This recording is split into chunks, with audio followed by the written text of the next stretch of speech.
चलो, types of market. कल तो कुछ एग्जांपल, कुछ फ्री गुड्स होते हैं। फ्री गुड्स क्या, जो अबंडेंटली अवेलेबल है, जिसका कोई प्राइस नहीं है। एग्जांपल ये एयर और sunlight, natural gift. Economic goods क्या है, जिनका प्राइस है एंड जिनकी अपॉर्चुनिटी कॉस्ट है, मतलब ये नहीं खरीदोगे तो कुछ और खरीदोगे, कुछ तो छोड़ के लेना पड़ेगा। इकोनॉमिक गुड्स बस आपने कहना है जिनकी अपॉर्चुनिटी कॉस्ट है एंड उनका प्राइस है। अगला, फ्री गुड्स के अलावा जेडे सारे गुड्स रहेंगे वो सारे के सारे क्या है, economic goods. All the goods except the free goods. अब what is price? Price is कितना पैसा देना पड़ेगा, quantity in terms of money. Price क्या है, क्वांटिटी, कितना पैसा देना पड़ेगा, बस quantity in terms of money कितनी देनी पड़ेगी। वैल्यू इन यूज क्या है, कि अगर किसी चीज को यूज करे तो उससे यूटिलिटी कितनी मिलेगी या फिर यूजफुलनेस कितनी होगी, that is value in use. Utility कितनी मिलेगी। एक्सचेंज वैल्यू मतलब उस गुड या सर्विस के बट्टे में कितने गुड्स और सर्विस मिल सकते हैं। Economic value, amount of goods and services in exchange of a particular thing. एक पर्टिकुलर थिंग के बदले में और कितनी क्वांटिटी मिल सकती है, तो that is value in exchange. Market का मतलब क्या, मार्केट मतलब वही जहाँ पे buyers and sellers meet each other है।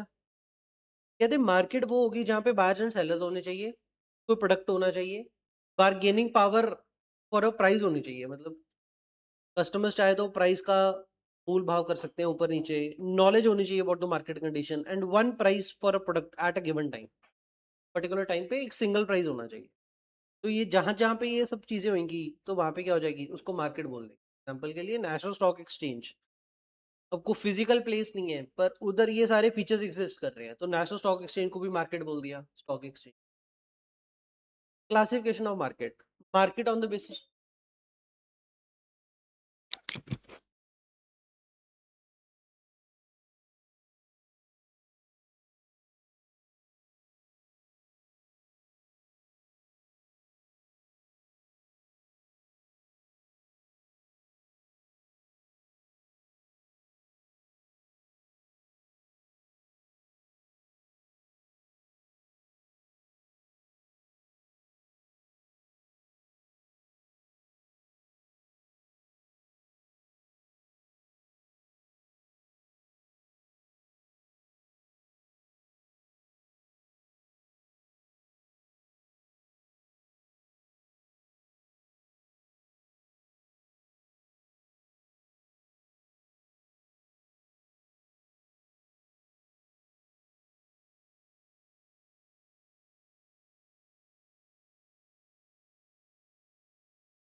On the basis of geography. Market एक तो लोकल मार्केट मतलब लोकल प्रॉपर आपका रीजन वाली। एग्जांपल ध्यान रखना, एग्जांपल के लिए fruit market is a local market. दूसरा आ गया रीजनल मार्केट मतलब एक स्टेट में, एक क्लस्टर में मल्टीपल सिटीज जिथे कल्चर सेम हो बेसिकली, सेम कल्चर वाली। एग्जांपल के लिए पंजाबी कुर्ता, कल्चर ध्यान रखना बस वर्ड। रीजनल मार्केट कल्चर की मार्केट। कुछ सिटीज आ गई या फिर पार्ट ऑफ अ स्टेट या फिर क्लस्टर ऑफ मल्टीपल स्टेट भी हो सकता है, सेम कल्चर वाली। नेशनल मार्केट मतलब ऑल ओवर कंट्री। एग्जाम्पल के लिए बुक्स इन हिंदी इंडिया में चलती है, बाकी बाहर कम चलती हैं। इंटरनेशनल मार्केट जो क्रूड ऑयल की एग्जाम्पल हो गया। Next is your on the basis of time.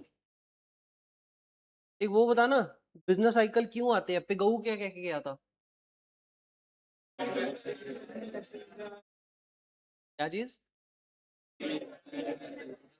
Psychology, optimism and pessimism. और स्कम्टर और निकोलस।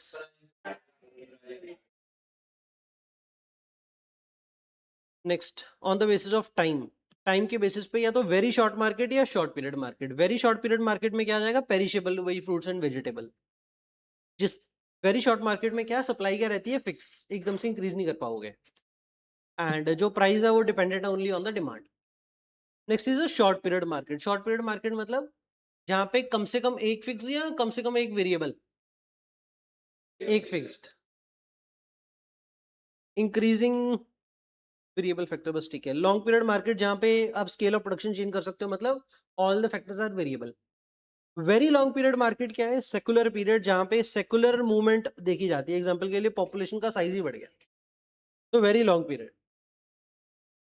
उसके बाद नंबर ऑफ ट्रांजैक्शन के बेसिस पे, या तो स्पॉट मार्केट या फिर फॉरवर्ड या फ्यूचर मार्केट। स्पॉट मार्केट मतलब आज ही प्राइस तय होना है और आज ही डिलीवरी।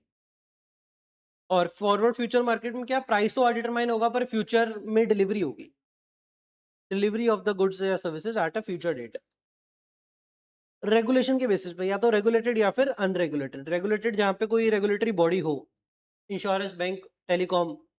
अनरेगुलेटेड जहां पे कोई बॉडी ना हो, एग्जांपल के लिए वेजिटेबल या फिर weekly market, Sunday sale market जो लगती है। On the basis of volume of the business, या तो होलसेल मार्केट या फिर रिटेल मार्केट। होलसेल मार्केट में क्या होगा? B2B। और रिटेल मार्केट में B2C। अगला, on the basis of competition, या तो परफेक्ट या मोनोपोलिस्टिक, ओलिगोपोली या मोनोपोली। परफेक्ट कंपटीशन में क्या होगा? जेडे सेलर्स है बहुत सारे हैं और सारे सेलर स्मॉल स्मॉल है, very large number of seller. And perfect competition में डिफरेंशिएशन नहीं होती प्रोडक्ट्स की, सारे प्रोडक्ट एक जैसे होते हैं, होमोजीनियस होते हैं।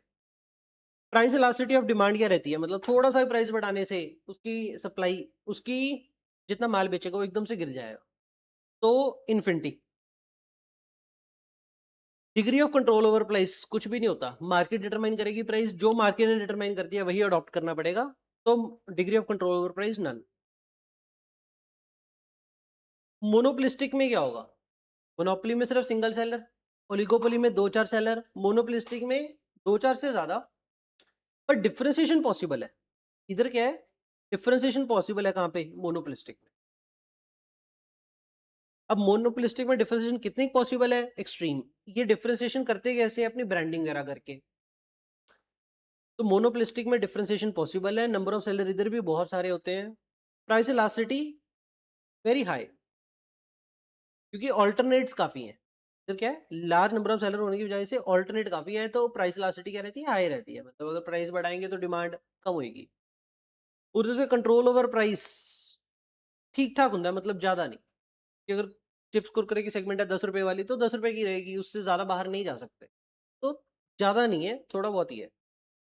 ओलिगोपोली में हो जाता है, टेलीकॉम एग्जांपल लेंगे इसकी। ओलिगोपोली कब कहना है? जब आपने तीन चार सेलर हो, बस तीन चार पांच सेलर हो, ज्यादा नहीं होने चाहिए, स्मॉल नंबर ऑफ सेलर होने चाहिए। And differentiation usually none to substantial, मतलब ज्यादा डिफरेंशिएशन नहीं होती। कनाल दीजिए कल है। मोनोपोली में क्या है? सिंगल सेलर है और डिफरेंशिएशन की बात ही नहीं आएगी, सेलर ही है नहीं कोई। प्राइस इलास्टिसिटी बहुत कट रहती है और degree of control very high रहता है। कल आ गया परफेक्ट कंपटीशन। परफेक्ट कंपटीशन में आपके सबसे पहले large number of the buyer and the seller, सारे प्रोडक्ट्स के होंगे, होमोजीनियस मतलब आइडेंटिकल होंगे, फ्री एंट्री एंड एग्जिट, दुकाना नवियां खुलणगियां बंद होणगियां, जिवें ठीक लगता उवें कर लो। कोई रिस्ट्रिक्शन नहीं है। इसको एक और नाम क्या देते हैं आप? Pure competition. किसको? परफेक्ट कंपटीशन को। कुछ और कैरेक्टरिस्टिक्स क्या है? Perfect knowledge of the market condition. जो बायर है बोथ, परफेक्ट नॉलेज किसको? Both buyers and seller have all the information. Perfect knowledge होगी। वेरी लो ट्रांजैक्शन कॉस्ट होगी। ट्रांजैक्शन करने की कुछ खास कॉस्ट नहीं रहेगी। हाँ फाइंडिंग ईच अदर, बायर लबंच या सेलर लबंच कुछ ज्यादा कॉस्ट नहीं होगी, ट्रांजैक्शन कॉस्ट नहीं होगी खासकर। All individual firms are price taker. Price taker मतलब प्राइस बनाएंगे नहीं, जो भी मार्केट डिटरमाइन कर लिया वही अडॉप्ट करेंगे, प्राइस टेकर है। परफेक्ट कंपटीशन की एग्जांपल क्या रहेगी? एग्जांपल के लिए एग्रीकल्चर प्रोडक्ट्स, फाइनेंशियल इंस्ट्रूमेंट मतलब जैसे कि शेयर या बॉन्ड। रिलायंस का शेयर किसी से भी खरीद लो एक जैसा ही है। Precious metal, gold, silver, platinum. Equilibrium of the industry अलग चीज है, इक्विलिब्रियम ऑफ द फर्म अलग चीज है। इक्विलिब्रियम ऑफ इंडस्ट्री मतलब total output of the industry और total demand of the industry, जहां पे मीट कर जाए वो इक्विलिब्रियम ऑफ द इंडस्ट्री आ गया। इक्विलिब्रियम ऑफ द फर्म क्या रहेगा? ये ਆਪਾਂ ਡੜ ਲੱਭਾਂਗੇ इक्विलिब्रियम ऑफ द फर्म कि चारों में परफेक्ट मोनोपोली, मोनोपोलिस्टिक, कहाँ पे एंटिटी को रुकना चाहिए, जहाँ पे उसके प्रॉफिट क्या होंगे? मैक्सिमाइज, तो उधर इक्विलिब्रियम आएगा। पर हर केस में अलग अलग ढूंढेंगे। अब प्राइस डिटर्मिनेशन कैसे होती है परफेक्ट कंपटीशन? मार्केट की डिमांड फोर्सेस जहाँ पे कट कर जाए वो प्राइस सेट हो गया। मार्केट ने जो प्राइस डिटरमाइन करके दिया वही इंडिविजुअल सेलर ने प्राइस अडॉप्ट कर लिया, same price at it is. अच्छा, अब हमने कहा कि ये प्राइस है। कौन सा प्राइस? जो मार्केट ने डिटरमाइन करके दिया। और परफेक्ट कंपटीशन में क्या होगा? बंदा इसी प्राइस पे माल बेचेगा, तो उसका सेलिंग प्राइस क्या रहेगा? ये प्राइस मतलब सेलिंग प्राइस यही रहेगा। जितनी भी क्वांटिटी बेचेगा सारी की सारी क्वांटिटी इसी रेट पे बेचेगा, तो यही इसकी क्या बन जाएगी? Average revenue per unit. जितना भी माल बेचो ऐसे रेट पे बेचो, एडिशनल माल बेचो वो भी ऐसे रेट पे बेचो, एमआर भी यही रहेगी, एडिशनल यूनिट। अच्छा, व्हाट इज एमआर वैसे? एमआर कैसे निकालते हैं? Change in total revenue with respect to change in output. Additional माल बेचा तो एडिशनल रेवेन्यू कितना है? सेलिंग प्राइस अगर ये है तो एडिशनल रेवेन्यू इतना ही होगा पर यूनिट। तो एआर भी यही रहेगी, एमआर भी यही रहेगी। इसके अलावा डिमांड कर्व भी बोल देते हैं इसको। परफेक्ट कंपटीशन में हमने देखा कि क्या उसके पास प्राइस कंट्रोल करने की पावर है? मतलब प्राइस बढ़ा पाएगा? नहीं। प्राइस अगर बढ़ाया तो क्वांटिटी कितनी हो जाएगी? प्राइस इतने लेके आया था जीरो हो जाएगी। तो इलास्टिसिटी क्या हुई? इन्फिनिटी। और इलास्टिसिटी इन्फिनिटी की फोटो ऐसी बनती है कुछ। तो यही वाली को अपन डिमांड कर्व बोल दिया। क्यों बोल दिया? बस सिंपल, बिकॉज ऐसे सीधी बनती है, तो उसको डिमांड कर्व भी बोलते हैं। तो डिमांड कर्व ए आर या फिर एम आर। चलो आगे। अच्छा, ये हमने फोटो बनाई है ए आर एम आर की, पर अगर बात करें टोटल रेवेन्यू की, टोटल रेवेन्यू एक क्वांटिटी, जीरो क्वांटिटी तो जीरो, एक क्वांटिटी तो इतना, दो क्वांटिटी तो उतना, जितनी जितनी क्वांटिटी बढ़ती जाएगी टोटल रेवेन्यू ऊपर को जाता जाएगा। और हर बार चेंज कांस्टेंट सेम ही आ रहा है या अलग अलग आ रहा है चेंज? एम आर तो सेम ही है। एम आर क्योंकि कांस्टेंट है तो टी आर क्या बन गई? एक स्ट्रेट लाइन।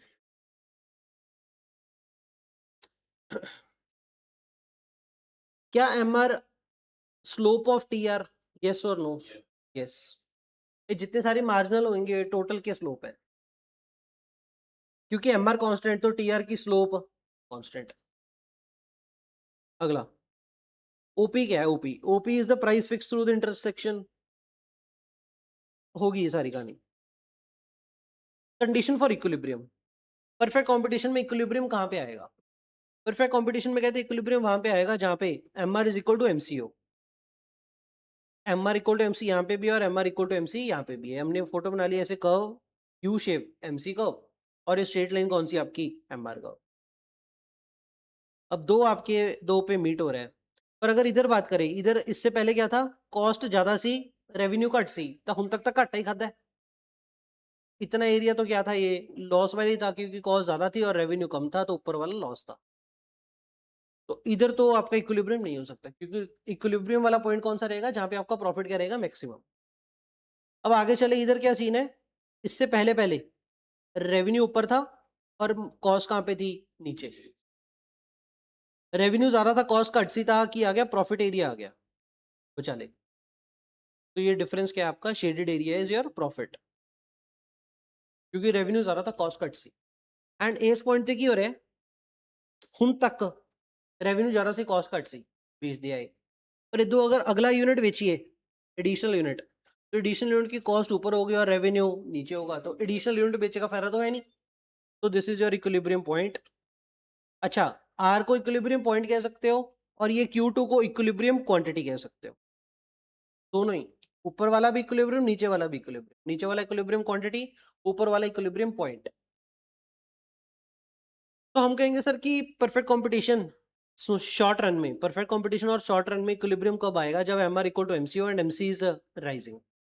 ठीक है, जब एमसी राइजिंग होगी या फिर एमसी कट करेगी एमआर को फ्रॉम बिलो, फ्रॉम अपर, ऊपर से नीचे से, नीचे से MC cuts MR from below, या फिर एमसी इज राइजिंग, या फिर एमसी की स्लोप क्या है? पॉजिटिव। इधर कौन सी स्लोप थी? नेगेटिव। तो अल्टरनेटिव तरीके से आपको एमसी को पूछ सकते हैं, या तो कहेगा पॉजिटिव हो, ऊपर नीचे से ऊपर को जाए। चलो आगे, राइजिंग होनी चाहिए।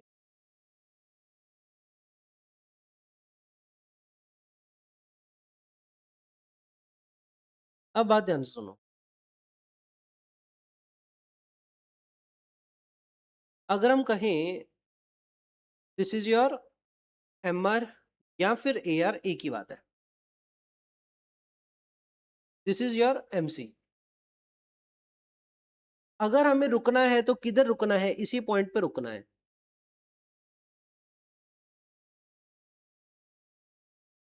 प्रोड्यूस करेंगे तो इसी पॉइंट पे करेंगे, ना ये तो कट ना ये तो वध। पर प्रोड्यूस करे कि ना करे डिपेंड्स अपॉन, करना है तो इतना ही, करना भी है कि नहीं depends upon, depends upon average cost versus average revenue, या फिर average variable cost versus average revenue. Produce करे भी या ना करे। एवरेज कॉस्ट मतलब एवरेज टोटल कॉस्ट हो गया। अब एवरेज टोटल कॉस्ट को एवरेज रेवेन्यू के साथ कंपेयर करें, या एवरेज वेरिएबल कॉस्ट को एवरेज रेवेन्यू के साथ। एग्जांपल के लिए, एक यूनिट बेच के अपन सेलिंग प्राइस तो कितना मिल रहा है? 10 रुपये। हमारी जो एवरेज वेरिएबल कॉस्ट है वो है 8, पर जो एवरेज टोटल कॉस्ट है वो है 12। तो बताओ प्रोड्यूस करें या ना करें? करो, क्योंकि वेरिएबल कॉस्ट क्या हो रही है? कवर। एडिशनल यूनिट बनाएंगे, वेरिएबल कॉस्ट कितनी आएगी? 8, वो तो कवर हो ही जाएगी। 2 रुपए जो एक्स्ट्रा रेवेन्यू आएगा वो फिक्स कॉस्ट रिकवर करके देगा। तो कुछ ना कुछ फिक्स कॉस्ट रिकवर हो रही है। हाँ, हो सकता है पूरी नहीं रिकवर हो रही, क्योंकि balance total fix cost per unit कितनी है? 4 पे क्या है? Average fix cost per unit. 4 पे थी फिक्स कॉस्ट पर यूनिट है, पर 2 तो रिकवर हो ही रही है ना, लॉस मिनिमाइज होएगा। तो इस तरह आपको प्रोड्यूस करना चाहिए, पर टोटल में लॉस आएगा, टोटल में प्रॉफिट आएगा? आएगा लॉस। पर प्रोड्यूस करोगे तो क्या है? लॉस कट्टो कट रहूगा। कितना था लॉस होना सी? 4 पे पर यूनिट था, कितने लॉस होगा? सिर्फ 2 रुपए पर यूनिट था। तो प्रोड्यूस करना चाहिए। प्रोड्यूस करिए ना करिए depends upon average variable cost versus average revenue, इन दोनों को कंपेयर करना है। कितना प्रोड्यूस करना है? जहां पे एमआर और एमसी बराबर हो। प्रोड्यूस करना है। प्रोडक्शन कहां पे करनी है? कितनी क्वांटिटी? कितनी क्वांटिटी अपन ने लिखा होगा वैसे ही बहुत बार।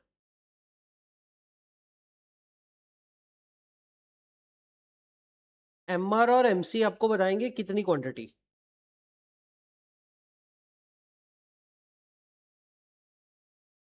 खाली पेज ऐड कर लेता हूं। कितनी क्वांटिटी कौन बताता है? Tells MR and MC.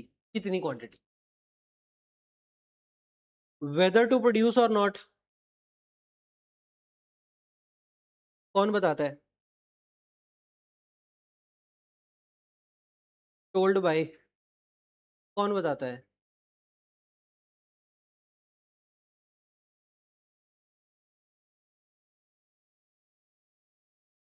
बोलो।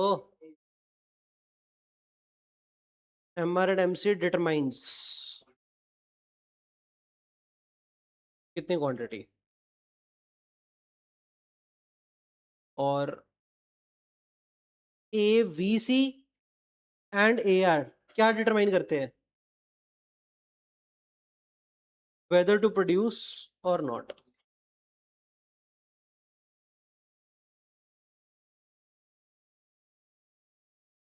और गेन कितना, लॉस कितना, कैसे पता लगेगा? गेन या लॉस कैसे डिटरमाइन होता है? कौन से? AC and AR. एसी मतलब average total cost, average total cost and average revenue determine कितना गेन होगा या कितनी लॉस होगी। ध्यान रखना कितनी क्वांटिटी एमआरएमसी जितनी प्रोड्यूस करना भी है कि नहीं करना, एबीसी एआर, और गेन होगा या लॉस होगा ATC and A. If ABC is less than AR and, या फिर but ATC is more than AR, क्या प्रोड्यूस करे या नहीं,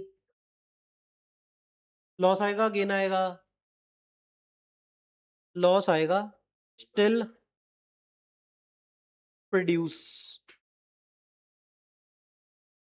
टू मिनिमाइज लॉस।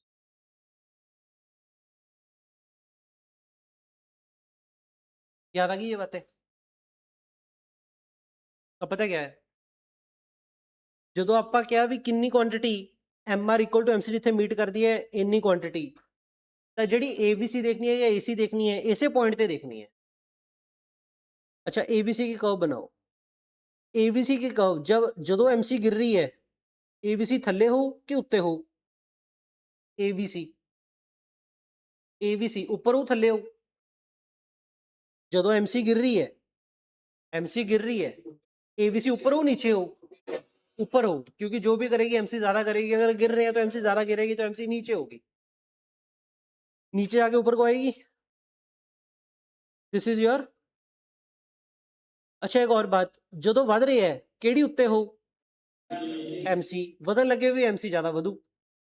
ये तो आ गई ABC। अब आएगी AC। ABC और AC का डिफरेंस क्या होता है? और AFC क्या गिरती रहती है? AFC की फोटो कुछ ऐसे बनती थी, तो AFC पहला ज्यादा थे बाद चो AFC घट, और ABC और AC का गैप क्या है? AFC, क्योंकि घटी जाती है AFC तो गैप घटता जाएगा। ਤਾਂ ਇੱਥੋਂ ਸ਼ੁਰੂ ਹੋ ਕੇ ਇੱਥੇ ਰਹੂਗੀ ABC ਤੋਂ ਉੱਤੇ ਹੀ, ਪਰ ਆ ਗੈਪ ਪਹਿਲਾਂ ਜ਼ਿਆਦਾ ਸੀ ਤੇ ਬਾਅਦ ਚੋਂ ਗੈਪ ਘਟ ਗਿਆ। ਇੱਕ ਹੋਰ ਗੱਲ, ਜਦੋਂ ਵਧੀ ਜਾਂਦੀ ਹੈ MC, ABC और AC, सबसे ऊपर कौन रहेगी इन तीनों में से? MC ऊपर रहेगी, सबसे नीचे ABC रहेगी, बीच में AC रहेगी। आगे ये तो होगी फोटो। अच्छा ਹੁਣ ਆਪਾਂ ਡਿਟਰਮਾਈਨ ਕਿਵੇਂ ਕਰਨਾ ਹੈ ਵੀ ਇਸ ਕੇਸ ਪ੍ਰੋਡਿਊਸ ਕਰੀਏ ਕਿ ਨਾ ਕਰੀਏ, ਕਿਹਨੂੰ ਦੇਖਦੇ ਹੋਏ? ABC ਤੇ AR। अब किस पॉइंट पे कंपेयर करें, क्या इधर इस पॉइंट पे कंपेयर कर ले? किधर कंपेयर करना है? इक्विलिब्रियम पॉइंट मतलब MR इक्वल टू जहां पे MC मीट करे ना, इधर कंपेयर करना है। इस पॉइंट पे आप क्या करोगे? ABC AC AR आपस में कंपेयर करोगे। अब AR किधर है? ये वाला। और ABC किधर है? नीचे। ABC घट है तो AR ज्यादा है, तो प्रोड्यूस करेंगे, करें, कर लिया प्रोड्यूस। अगर प्रोड्यूस किया तो गेन आएगा लॉस आएगा? एंड डिफरेंट लॉस क्यों आ रहा है? क्योंकि AC इधर है और AR इधर है। अच्छा मेरे को बताओ लॉस कितना आएगा AC AR को कंपेयर करके और ABC AR को? AC इधर है AR इधर है, तो ये सारा एरिया क्या हो गया आपका? लॉस हो गया जी।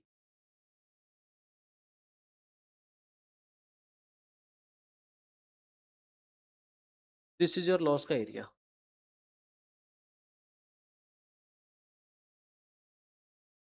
ठीक हो गया।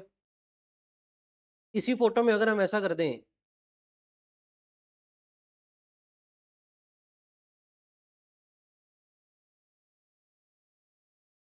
इसी फोटो में अगर हम ऐसा कर दें कि ABC को थोड़ा ऊपर ले जाएं, सो नाउ व्हाट, मतलब प्रोड्यूस ना करो, फैक्ट्री बेच दो। सर हम शॉर्ट रन की डिस्कस कर रहे हैं, शॉर्ट रन में डिस्कस कर रहे हैं तो फैक्ट्री बेच नहीं सकते, पर टेम्परेरी शटडाउन मतलब शटर खोलन की लोड़ नहीं, शटर थले रखो। तो क्या फिक्स कॉस्ट अब भी पड़ रही होगी कुछ ना कुछ? अब शटडाउन पॉइंट आ गया, प्रोड्यूस ना करो क्योंकि ए आर इधर है और एबीसी ज्यादा है, प्रोड्यूस करेंगे तो मार्जिनल कॉस्ट भी पूरी नहीं होनी, एडिशनल कॉस्ट जो पड़ेगी वो भी पूरी नहीं होनी, तो ना खोलो shutter, okay, no need to produce. और अगर ऐसा हो जाए तो इसका मतलब क्या हो गया? प्रॉफिट का सिनेरियो आएगा, और प्रॉफिट कितना होगा? बहुत सारा, इतना बड़ा, ये थोड़ा सा? AC and A are, AC and A are मतलब कितना होगा सर? वो थोड़ा सा ही होगा, बस इतना क्या, थोड़ा सा। ये सारा शेडेड एरिया क्या है? प्रॉफिट का। प्रॉफिट कब आएगा? जब ए आर ज्यादा के घट एसी ना लो, ए आर ज्यादा तो प्रॉफिट।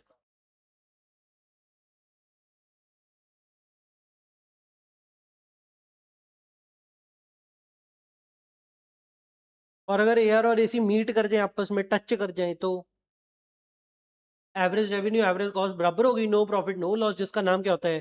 ब्रेक इवन पॉइंट, जहाँ पे A R is equal to A C. अच्छा, जब एवरेज कॉस्ट की बात करते हैं, इसमें एक्सप्लिसिट इम्प्लिसिट दोनों आता है कि खाली एक्सप्लिसिट? एवरेज कॉस्ट में क्या आता है, खाली एक्सप्लिसिट या दोनों? एक्सप्लिसिट प्लस इम्प्लिसिट, दोनों। क्योंकि सर एवरेज कॉस्ट की बात हो रही है, इकोनॉमिक कॉस्ट की बात हो रही है, तो इकोनॉमिक कॉस्ट में तो दोनों आएंगे।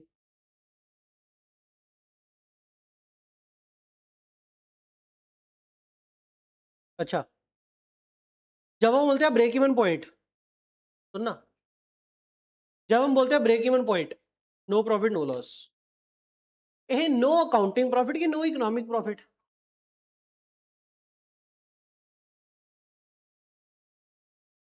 जब हम बोलते हैं ब्रेक इवन मतलब A R is equal to A C, no accounting profit की नो इकोनॉमिक प्रॉफिट? सुनो, ए सी क्या है मेरे भाई? कल अकाउंटिंग कॉस्ट के accounting plus explicit plus implicit दोनों, दोनों हो गया, इकोनॉमिक प्रॉफिट जीरो हो गया, क्योंकि एसी ए आर चो आप एसी घटाती और जीरो बचया, इम्प्लिसिट भी रिकवर हो रही है, तो इकोनॉमिक प्रॉफिट जीरो है। पर इम्प्लिसिट कॉस्ट भी माइनस करती ना, अगर इम्प्लिसिट माइनस ना करते तो आंसर पॉजिटिव रह जाता, तो ये पॉजिटिव अकाउंटिंग प्रॉफिट है। ब्रेक इवन पॉइंट को क्या बोलते हैं हम? पॉजिटिव अकाउंटिंग प्रॉफिट भी बोलते हैं। Break even point is your, ਜਿਹੜਾ ब्रेक इवन पॉइंट है ना,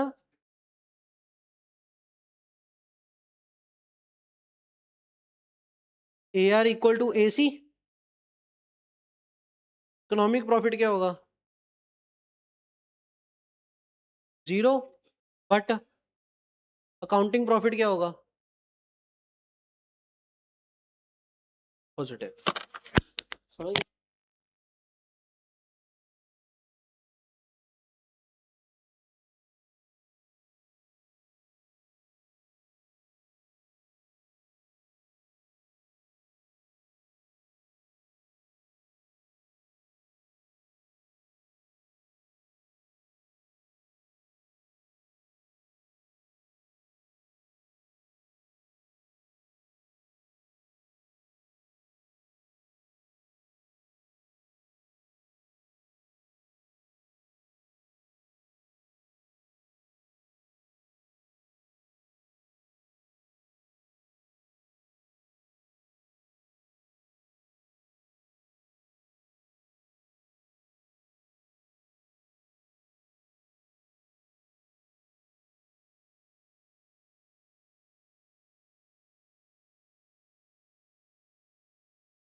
तो break even point A R equal to A C, profit loss zero, कौन सा प्रॉफिट जीरो है? इकोनॉमिक प्रॉफिट जीरो है, तो काउंटिंग प्रॉफिट तो पॉजिटिव होगा इस केस में।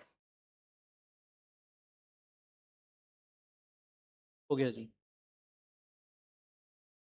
अच्छा एक और बात, अगर हमने कहा कि इकोनॉमिक प्रॉफिट क्या है? जीरो, तो सुपर नॉर्मल प्रॉफिट क्या हुआ? Super normal zero. Super normal अपा इकोनॉमिक प्रॉफिट को बोलते थे, और कल्ला नॉर्मल प्रॉफिट वो पॉजिटिव, नॉर्मल प्रॉफिट होता था आपका काउंटिंग प्रॉफिट। तो नॉर्मल प्रॉफिट होगा पॉजिटिव, सुपर नॉर्मल क्या होगा? जीरो। सुपर नॉर्मल प्रॉफिट कब आएगा? सुपर नॉर्मल प्रॉफिट कब आएगा? जब इकोनॉमिक प्रॉफिट पॉजिटिव हो। इकोनॉमिक प्रॉफिट कब आएगा? जब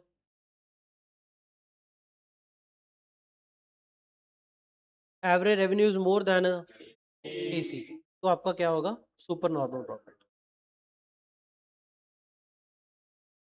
और आपका लॉस आएगा, पर आप क्या करोगे? प्रोड्यूस करते रहोगे, क्योंकि एवरेज वेरिएबल कॉस्ट क्या है? कट। जो तो एवरेज वेरिएबल कॉस्ट कट है, लॉस होगा, बट फिर भी की करो, ऑपरेट करो, इतना क्या लॉस कट तो कट मिनिमाइज होगा। पर अगर अपना एवरेज वेरिएबल कॉस्ट भी ऊपर हो जाए, फिर तो मेरे प्रोड्यूस करता कोई फायदा नहीं, it is a shut down point. तो चार केस। अच्छा एग्जांपल कर लें, आपको टोटल कॉस्ट दे रखी है, tasty burger is a small kiosk selling burgers. Tasty burger क्या है? स्मॉल कियोस्क है। कियोस्क मतलब, कियोस्क वर्ड मतलब क्या होता है ये? क्या? हॉटस्पॉट्स मतलब? बोलो, पता तो है, इधर को बोल नहीं रही तो। हौच पौच, हाँ, हौच पौच मैं समझ गया, हौच पौच या कंफ्यूजन नहीं। जड़ियाँ कॉइन डालो और वेट चेक कर लो, कॉइन डालो और हथौड़ी मार लो, उसको भी सारे कियोस्क बोलते हैं। ये वेंडिंग मशीन्स, एग्जाम्पल के लिए कोई एट मतलब एटीएम है, कार्ड स्वाइप किया पैसा आ गया। सिमिलरली कोई वेंडिंग मशीन जिसमें कि आपने कॉइन डाला और बर्गर आ गया, मशीना, उसको कियोस्क सेलिंग मशीन बोलते हैं। कियोस्क मतलब वेंडिंग मशीन, कुछ तो मतलब समझ गए आप? कॉइन डाला और चीज आ गई, प्रोडक्ट आ गया, कैन आ गया, कोल्ड ड्रिंक का कैन आ गया, कियोस्क। तो tasty burger is a small kiosk selling burgers and is a price taker. Price taker हो गया, स्मॉल है ना? तो परफेक्ट कंपटीशन की बात कर रहे हैं। The table below provide the tasty burger output and cost. आपको देखो टोटल कॉस्ट कैसे दे रखी है। अच्छा अगर ये टोटल कॉस्ट दे रखी है, क्वांटिटी दे रखी है, इससे क्या निकाल लें? एक तो एवरेज कॉस्ट निकालने, पर एवरेज कॉस्ट का कॉलम है नहीं। एक बात बताओ, अगर क्वांटिटी जीरो तो कॉस्ट 100, तो फिर 100 कॉस्ट केड़ी होगी? तो फिक्स कॉस्ट तो 100 होगी, और क्योंकि शॉर्ट रन की बात करें तो सारे जी 100 होगी, और सारा जी अगर 100 था फिक्स कॉस्ट है, तो फिर बाकी की होगी, और वेरिएबल कॉस्ट कितनी होगी फिर? इधर तो है नहीं, इधर 110, इधर 200, इधर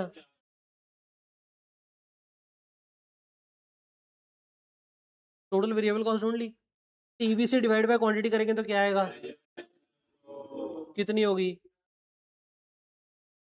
10, 10, 11, 13 पॉइंट। अगला, तो एवरेज वेरिएबल कॉस्ट पहले गिरती रही, बाद में चढ़ने लग गई। Average fix cost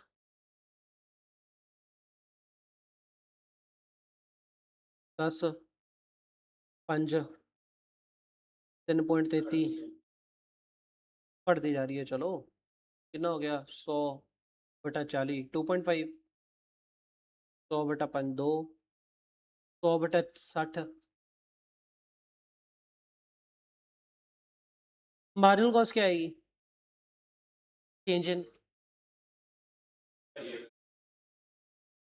change in total cost divide by change in quantity. Marginal cost एक मिनट गल सुनो, मार्जिनल कॉस्ट जो होगी, marginal cost is equal to change in total cost या फिर change in TVC divide by, मतलब क्या change output करना जरूरी है? ये कल्ला चेंज इन टोटल कॉस्ट भी बोल सकते हैं। चेंज इन टोटल कॉस्ट 110 ही है, एक ना ਵਧੇ फिर तो चेंज ਚੱਕ ਲੈਣੇ, पर इतने क्वांटिटी भी 10-10 ना वध रही है, फिर डिवाइड बाय क्वांटिटी करनी जरूरी है। तो इसको एक बार खाली छोड़ते हैं, नीचे पढ़ते हैं। If a burger sells for 14 each, तो 14 रुपए क्या हो गया? If a burger sells for 14 each, 14 is your AR, average revenue. What is a tasty burger profit maximising level of output? What is tasty burgers profit maximising level of output, मतलब क्या मांग रहा है पहले पार्ट में?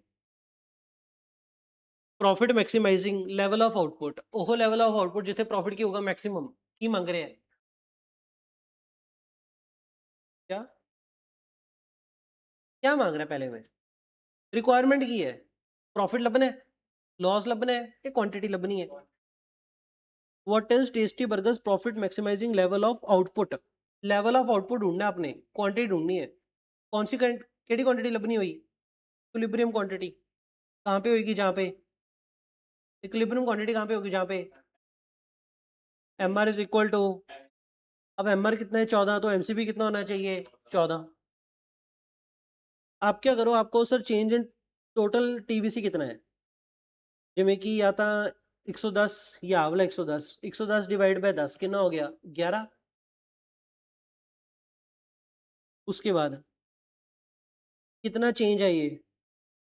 110 तो कितना हो गया? 200। तो किन्ने नाल टोटल वेरिएबल कॉस्ट बढ़ गई? 90 नाल। 90 डिवाइड बाय 10 यूनिट कितना रह गया? 9। उस तो बाद 200 तो कितना हो गया? 300। 100, 100 डिवाइड बाय 30, 3.33। हाँ 10 से करेंगे, 10 रहेगी। उसके बाद 140 डिवाइड बाय 10, 14। एंड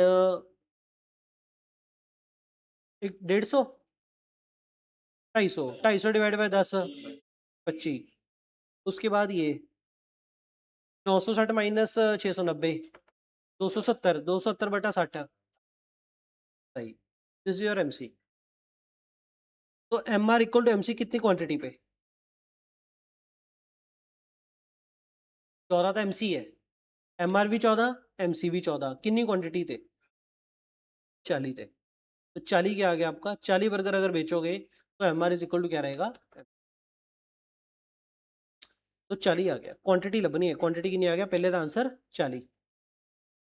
इसका मतलब ये हो गया कि जो आप ये लबना है भी प्रॉफिट आऊगा लॉस होगा, प्रोड्यूस करिए ना करिए, वो 40 क्वांटिटी के सामने लबना है। 40 क्वांटिटी ये रही, 40 क्वांटिटी का एवरेज वेरिएबल कॉस्ट कितनी है? 11। और एवरेज रेवेन्यू कितना आ रहा था? 14। एवरेज वेरिएबल कॉस्ट क्या है? घट, तो प्रोड्यूस करना चाहिए। और एवरेज कॉस्ट कितनी आ रही है इस केस में? एवरेज कॉस्ट अपन ने लिखी नहीं, एवरेज कॉस्ट सिर्फ इसके सामने लिख लो। टोटल कॉस्ट कितनी आ रही है? 540, 540 बटा 40 कितना हो गया? 13.5। तो प्रॉफिट आ रहा है लॉस आ रहा है? प्रॉफिट अद्धे रुपए का। कहता what is the total variable cost? चलो ये तो आप आपकी रिक्वायरमेंट अट लभ ली भी, प्रोड्यूस करना चाहिए कि नहीं करना चाहिए, क्योंकि एवरेज वेरिएबल कॉस्ट क्या है? घट। प्रॉफिट आऊगा कि लॉस आऊगा? एवरेज कॉस्ट को एवरेज रेवेन्यू के साथ कंपेयर कर लिया, एवरेज कॉस्ट कितनी है? 13.5, एवरेज रेवेन्यू कितना है? 14, तो प्रॉफिट आएगा। क्वेश्चन नंबर 2 है, what is total variable cost when the 60 burgers are produce? 60 burger produce करिए था, टोटल वेरिएबल कॉस्ट, तो टोटल वेरिएबल कॉस्ट कितनी आ गई? 960। दूसरे का आंसर क्या आ गया? 960। What is average fix cost when the 20 burgers are produce? 20 burger produce करेंगे तो एवरेज फिक्स कॉस्ट अपनी ये रही 5 रुपये है, 5 रुपये आ गई एवरेज। बिटवीन 10 तो 20 what is the marginal cost? 10 तो अगर बी गए तो मार्जिनल कॉस्ट कितनी है? 10 तो बी चले गए, बी चले गए तो 9 रुपये रहेगी, तो 9 रुपये जो मार्जिनल कॉस्ट। ए वाले आंसर भी हो गए, और ये भी हो गया आपका 2 आंसर एक्स्ट्रा। चले आगे, अगला। हाँ जी।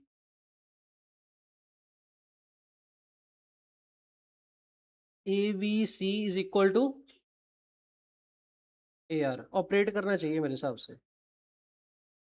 नहीं, शट डाउन। अगर AR is equal to ABC हो तो क्या करना है आपने? Shut down prefer. कहते मेहनत करेगा फायदा कोई नहीं होगा। मतलब ਜਿਹੜਾ ਮੈਂ ਕਿਹਾ ਸੀ ਵੀ ਕਰਨਾ ਚਾਹੀਦਾ ਆਪਰੇਟ, ਉਹ ਨਾਨ ਮੋਨਿਟਰੀ ਐਸਪੈਕਟ ਨੂੰ ਦੇਖਦੇ ਹੋਏ ਕਿਹਾ ਸੀ ਵੀ ਅੱਡਾ ਖੁੱਲਾ ਰਵੇ, ਬਹੁਤ ਸਾਰੀ कवर हो ही जाती है। पर एज पर इकोनॉमिक्स आप कहोगे नहीं, सिर्फ इकोनॉमिक पॉइंट ऑफ व्यू से नहीं, non economic point of view से यस कह सकते हैं, पर उसका रेलेवेंस नहीं है, छोड़ दो। सही।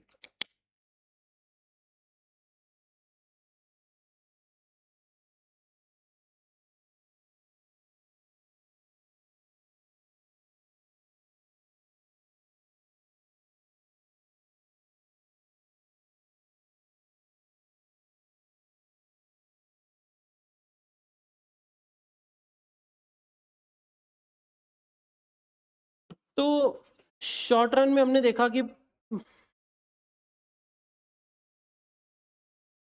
बट ठीक है यार, ये सारा करा दिया, वही सेम रिपीट का नहीं है, पर है ये सारा इंपॉर्टेंट। ये वाला पॉइंट ध्यान रखना कि अगर दोनों सेम हो तो क्या करना है?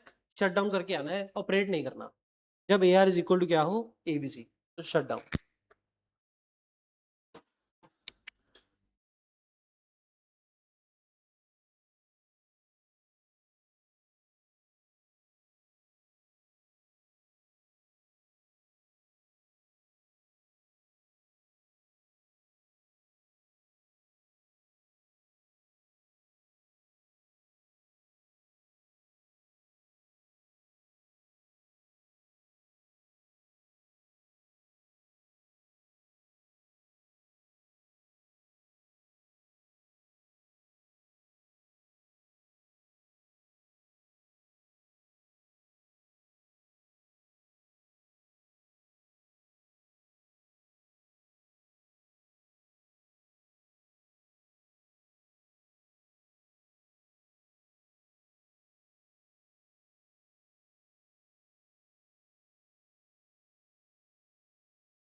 लो मेरे आगे क्या कहानी है?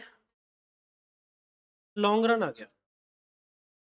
कॉम्पिटिटिव फर्म का लॉन्ग रन। देखो व्हाट इज लॉन्ग रन? जहाँ पे हम अपना स्केल ऑफ प्रोडक्शन बढ़ा भी सकते हैं और क्विट भी कर सकते हैं। लॉन्ग रन में क्या होगा, नवी फर्म्स एंटर करेंगी और कुछ एग्जिट भी कर सकती हैं। क्या शॉर्ट रन में सुपर नॉर्मल प्रॉफिट आ सकता है? सुपर नॉर्मल प्रॉफिट मतलब A R is more than A C. Super normal profit short run में आ सकता है, पर क्या लॉन्ग रन में सुपर नॉर्मल प्रॉफिट आएगा? क्योंकि शॉर्ट रन में अगर कोई देखेगा कि यार एवली इंडस्ट्री एवले बिजनेस ਦੇ ਵਿੱਚ ਤਾਂ ਪ੍ਰੋਫਿਟ ਹੋ ਰਿਹਾ ਹੈ, ਤਾਂ ਲੌਂਗ ਰਨ ਦੇ ਵਿੱਚ ਨਵੀਆਂ ਦੁਕਾਨਾਂ ਖੁੱਲ ਜਾਣਗੀਆਂ। ਨਵੀਆਂ ਦੁਕਾਨਾਂ ਖੁੱਲ ਜਾਣਗੀਆਂ तो सप्लाई बढ़ गई। सप्लाई बढ़ गई तो एवरेज प्राइस नीचे आने लगेगा। एवरेज रेवेन्यू घट गया। एवरेज कॉस्ट तो नहीं, एवरेज रेवेन्यू ज्यादा सी था, प्रॉफिट सी। एवरेज रेवेन्यू घट गया तो की हो गया? Normal profit. मतलब नॉर्मल प्रॉफिट तो पॉजिटिव होगा और सुपर नॉर्मल प्रॉफिट क्या होगा? जीरो। और अगर शॉर्ट रन में लॉसेज आ रहे थे और लॉन्ग रन में क्या होगा फिर? नॉर्मल होगा, क्योंकि जिन्हों ਨੂੰ ਸ਼ਾਰਟ ਰਨ ਦੇ ਵਿੱਚ ਲਾਸ ਹੋ ਰਿਹਾ ਸੀ ਉਹ ਕਹਿਣਗੇ ਪੈਕ ਕਰੋ ਚਲੋ। ਉਹ ਤਾਂ ਉਡੀਕ ਕਰੀ ਜਾਂਦੇ ਸੀ ਲੌਂਗ ਰਨ ਦਾ ਆਵੇ, ਅਸੀਂ ਪੈਕ ਕਰੀਏ ਤੇ ਜਾਈਏ। ਲੌਂਗ ਰਨ ਪੀਰੀਅਡ आ गया, वो पैक करेंगे जानी है। ठीक है जी।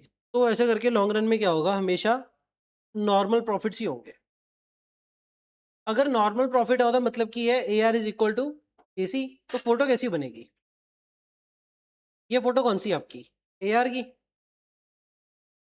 ये क्या होगा आपका? M C. और ये ही एम आर है। क्वांटिटी तो देखो आही रहूगी M R equal to M C जिनी। पॉइंट तो अपन इसी पॉइंट पे देखना है। ਤੇ ਇਸ ਪੁਆਇੰਟ ਤੇ ਕੀ ਹੋਊਗਾ ਆਪਾਂ ਨੂੰ? No profit no loss. A R is equal to ਕੀ ਰਹੂਗੀ? ਏ ਸੀ। ਤਾਂ ਏ ਸੀ ਦੀ ਫੋਟੋ ਇਹ ਬਣ ਜੂਗੀ ਐਵਰੇਜ कॉस्ट वाली।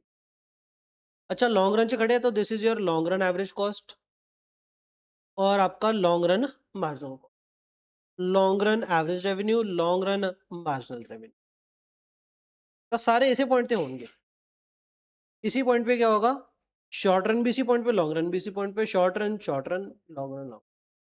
S A C, S A C, S M C, L A C, L M C, L A R, L M R, S A R, S M R. Long run short run सारे same ही होंगे। तो इस point बस इस यही करना है आपने कि सारे मीट करा देना।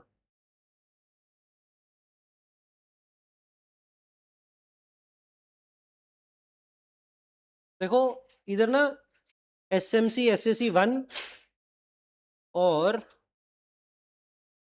S M C, S A C एक ये भी है। जेडे आप ले आते इग्नोर ही मारने हैं। मेन आपकी फोटो तो बस ये वाली बन रही है जहाँ पे ये सारे लॉन्ग रन में मिक्स हो रहे हैं। आवले की करना है इग्नोर। फोटो आपकी ऐसी रहेगी बस क्लीन सी, नीट एंड क्लीन। इग्नोर है सारा।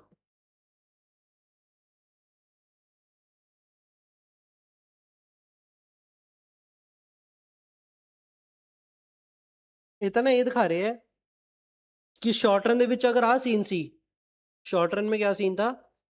ए आर इतना था, ए सी घट सी। ए सी घट सी तो ए आर ज़्यादा सी, मतलब की सी? सुपर नॉन प्रॉफिट के लॉस। ए सी आ सी, ए आर आ C, profit C, super normal profit C. अगर शॉर्ट रन ਦੇ ਵਿੱਚ सुपर नॉन प्रॉफिट ਹੋਵੇ ਫਿਰ ਲੌਂਗ ਰਨ ਚ ਕੀ ਹੋਣ ਲੱਗ ਜਾਂਦਾ ਹੈ?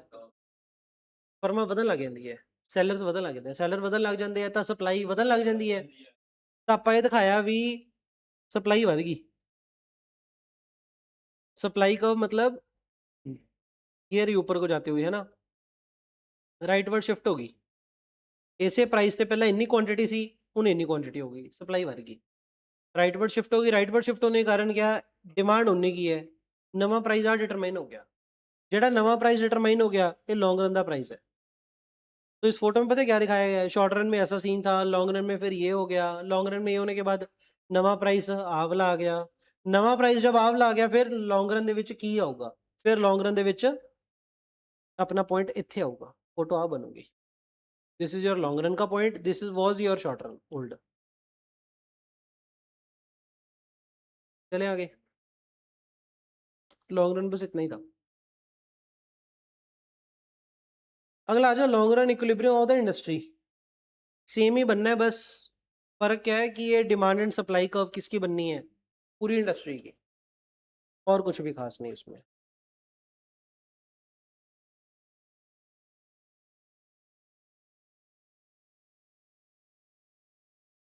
सेम है कहानी सारी। आगे चलो। मोनोपोली। मोनोपोली में क्या होगा? Single seller. तो प्योर कंपटीशन किसको बोलते हैं? परफेक्ट को, मोनोपोलिस्टिक को, मोनोपोली को? परफेक्ट को। What is monopoly? Monopoly means कल्ला बंदा बेचने वाला। प्योर मोनोपोली कभी भी नहीं मिलती। Rail, transport, water, electricity generally monopoly होती है in the public utilities. Monopoly कितने होंदी है? जितने सरकारी काम होंगे ना, उत्थे मोनोपोली होंदी है। जे सरकार ही कर सकती है तो एक ही दुकान होगी सिर्फ सरकार की। Features of monopoly: single seller होएगा, बैरियर टू एंट्री रहेगा, हर एक बंदा ये काम नहीं शुरू कर सकता। No close substitute. अगर आप मोनोपोली में चल रहे हो तो क्लोज सब्सटीट्यूट नहीं होगा, मतलब ऑब्वियसली सेलर एक ही है ना, तो सब्सटीट्यूट है नहीं। सेलर एक ही है तो प्राइस मेकर होगा। एंड अ सेलर को मार्केट पावर होगी, मतलब ability to change the price and quantity. क्योंकि बंदा एक ही है तो फिर पॉजिटिव प्रॉफिट अर्न करेगा, मतलब सुपर नॉन प्रॉफिट अर्न करेगा। एआर ज्यादा होगा देन एसी या एमसी। ठीक है जी। प्राइस लास्टिटी क्या रहेगी? अगर प्राइस बढ़ाएगा कम करेगा, क्या डिमांड के ऊपर कम फर्क पड़ेगा? सेलर एक ही है, लोग शिफ्ट होंगे? कोई नहीं पाएंगे। तो प्राइस लास्टिटी की होगी लेस देन 1 होगी, क्योंकि सब्सटीट्यूट ही है नहीं। प्राइस ਵਧਾਉਣ ਨਾਲ भी शिफ्ट नहीं होगा।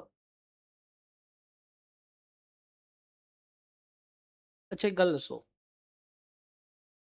चाहे बंदा मोनोपोली वाला है, क्वांटिटी कदों ਵੱਧ ਵਿਕੂਗੀ ਜਦੋਂ ਪ੍ਰਾਈਸ ਘਟੂਗਾ?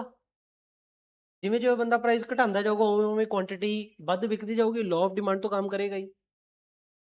तो इसकी एआर कर्व कैसी बनेगी?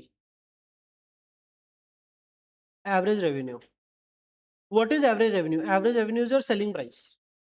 Average revenue on an average price की ना, सेलिंग प्राइस नीचे की है, क्वांटिटी है नीचे, क्वांटिटी ऑफ आउटपुट। ਜੇ ਵੱਧ बेचना है तो प्राइस घटाने पू ਵੀਰੇ, सेलिंग प्राइस घटाने पू। एक गल और याद रखियो, इसका मतलब क्या है? जैसे इधर 1 2 3 4 5 और इधर रेवेन्यू एग्जांपल दे लई, इत्थे आ गया 10 रुपये, इत्थे आ गया 8 रुपये, इत्थे आ गया 6 रुपये, इत्थे आ गया 4 रुपये। पहली यूनिट 10 ते बेची ते दूजी यूनिट 8 ते बेची, आए कि एक यूनिट बेची तो 10 रुपये सेलिंग प्राइस, 2 यूनिट बेचियां तो 8 रुपये सेलिंग प्राइस, 8 8 दोनों का। 3 बेची तो 6 6 6 तीनों का। 4 बेची तो 4 4 4 4 चारों का, चारों का। ये नहीं है भी 4th यूनिट 6 रुपये च बेचा, ऐसा नहीं। तो मार्जिनल का कंसेप्ट होता है। Average revenue, average selling price, average revenue selling price ही है। सारे यूनिट सेम रेट ते ही बिकणगे। ये नहीं भी पहला अड रेट ते दूजा अड रेट ते तीजा अड रेट ते, ऐसा नहीं। एस तो क्या बनेगी आपकी? अब आपकी A R sorry M R कैसी बनेगी? कुछ इस तरह से बनेगी। हाँ, डबल स्लोप करनी है तो इसको हाफ में कर दो। This is your M R. M R क्या नेगेटिव भी होगी? एम आर के नेगेटिव होने का मतलब क्या है? This would be your T R, है ना? एग्जाम्पल के लिए 4 यूनिट जो 6 रुपये में बेचोगे तो कितना हो गया? 24। तो जब 5 यूनिट 20 रुपये, 5 यूनिट 4 रुपये में बेचोगे तो कितना हो गया? 20। 4 यूनिट बेचियां तो ਅਸੀਂ ਘੱਟ ਵੇਚ ਰਹੇ ਸੀ, ਪਰ ਕਿਹੜੇ ਰੇਟ ਤੇ? 6 ਤੇ। ਤਾਂ ਰੈਵਨਿਊ ਕਿੰਨਾ ਸੀ? 24। 24 ਦਾ ਰੈਵਨਿਊ ਸੀ ਤਾਂ ਇੱਥੇ ਸੀ 24। ਜਦੋਂ 6 यूनिटा इंटू ना 4 यूनिट्स इंटू रुपीज 6 ਨੂੰ, और उदू बाद की हो गया 20 रुपीज का रेवेन्यू, क्योंकि 5 यूनिट किन्ने रुपए ਨੂੰ? 4 रुपए ਨੂੰ। ਤਾਂ रेवेन्यू गिर गया टोटल रेवेन्यू। क्वांटिटी तो वधी 4 तो किन्ने ते होगी? 5 ते, पर टोटल रेवेन्यू गिर गया 24 से कितना रह गया? 20 पे। गिर गया रेवेन्यू। रेवेन्यू में चेंज कितना आया? 4 रुपए का। और क्वांटिटी कितनी बड़ी है? रेवेन्यू में -4 है, 24 तो 20 रह गया, -4। क्वांटिटी कितनी वधी? 4 तो 1 5 होगी तो 1। एम आर कितना आ गया? -4 आ गया। क्योंकि एमआर नेगेटिव हो सकता है, क्योंकि टोटल रेवेन्यू गिर सकता है, टोटल रेवेन्यू गिर सकता है, ता करके एमआर की हो सकता है नेगेटिव। तो एमआर नेगेटिव हो सकता है, इसमें कोई हैरानी वाली बात नहीं है। ये फोटो ठीक होगी। इस फोटो में हमने क्या देखा, एआर पॉजिटिव ही रहेगा क्योंकि सेलिंग प्राइस नेगेटिव नहीं होगा। क्या सेलिंग प्राइस नेगेटिव हो सकता है वैसे?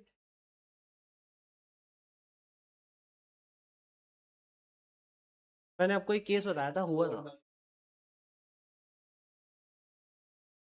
कोविड वाले, क्रूड ऑयल का प्राइस एक रात में नेगेटिव हुआ था। Exactly exactly. ਜਦੋਂ ਹੋਲਡਿੰਗ ਕਾਸਟ ਬਹੁਤ ਜ਼ਿਆਦਾ ਸੀ, ਗਡਾਊਨ ਭਰੇ ਪਏ ਸੀ, ਰੱਖੀਏ ਕਿੱਥੇ ਤੇਲ, ਠੀਕ ਹੋ ਗਿਆ, ਤਾਂ ਫਿਰ ਉਹ selling price negative. Holding cost ਉਹ ਜ਼ਿਆਦਾ ਸੀ, ਵੇਚ ਤਾਂ ਫਿਰ ਐਂ ਕੀਤਾ ਵੀ ਹੋਲਡਿੰਗ ਕਾਸਟ ਨਾਲੋਂ ਘੱਟ ਤੇ ਵੇਚਤਾ। ਹੋਲਡਿੰਗ ਕਾਸਟ ਤਾਂ ਪੈ ਹੀ ਰਹੀ ਸੀ, अगर ना बेच देता तो सेलिंग प्राइस नेगेटिव हो गया से एक रात के लिए। रेयरली ऐसा होता है, पर कभी कभार हो जाता है, पर होता रेयरली है। तो ए आर आपा की कहेंगे नॉर्मली क्या रहेगी, पॉजिटिव। ए आर तो ऊपर ही रहेगी, पर एम आर नेगेटिव हो सकती है। तो जो एम आर की होगी जीरो, टी आर की होगी मैक्सिमम। जिमें जिमें एम आर होने लगी नेगेटिव, टी आर फॉल कर लग जाए, क्योंकि change in T R is your M R. अच्छा, ये तो हमने रेवेन्यू कॉस्ट बनाई। जेडी कॉस्ट कर्व है वो तो वैसे ही काम करेगी जैसे परफेक्ट कंपटीशन में काम कर रही थी। कॉस्ट कर्व सेम काम करेंगी कि M R is equal to, ऐसे फोटो बनेगी, दिस इज योर एमसी। अच्छा, जिथे M R equal to MC आ गया मतलब इथे this is your equilibrium point. Equilibrium point यही रहेगा, M R equal to MC. मतलब प्रोड्यूस किया तो तीन क्वांटिटी ही करेंगे, ना घट ते ना वध। पर ये प्रोड्यूस करे भी या ना करे, किस चीज के ऊपर डिपेंड करेगा? तीन क्वांटिटी प्रोड्यूस करिए भी कि ना करिए, की चीज पे डिपेंड करूंगा, A B C and A R. अगर एवरेज रेवेन्यू क्या हो, ज्यादा देन ए बी सी, फिर तो प्रोड्यूस कर लो, अदरवाइज रहने दो। अब सर ए आर कहाँ पे है? ये रहा sir A R, this is your A R. A वाले पॉइंट ते ए आर कितने इतने। एवरेज वेरिएबल कॉस्ट की होनी चाहिए दो घट, ये बना देते हैं फोटो।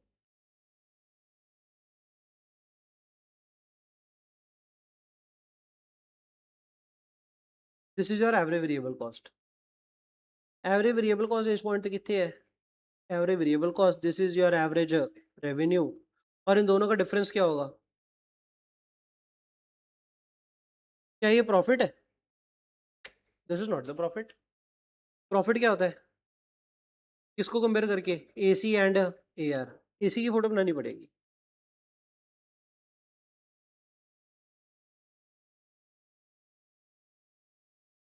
दिस इज योर ए सी। अब जेड़ा ए सी बन गया, कुदरती कितने ए सी, ये रही एवरेज कॉस्ट। तो प्रॉफिट हुआ लॉस हुआ? लॉस हो गया, कितने का? इतने का। ए सी और ए सी ज्यादा है देन ए आर, तो क्या हो गया, लॉस हो गया। है तो इस केस में लॉस, पर एवरेज वेरिएबल कॉस्ट की है घट, एवरेज रेवेन्यू की है ज्यादा, तो प्रोड्यूस करें या ना करें? करो, प्रोड्यूस करो, पर फिर भी क्या रहेगा, आपको लॉस रहेगा।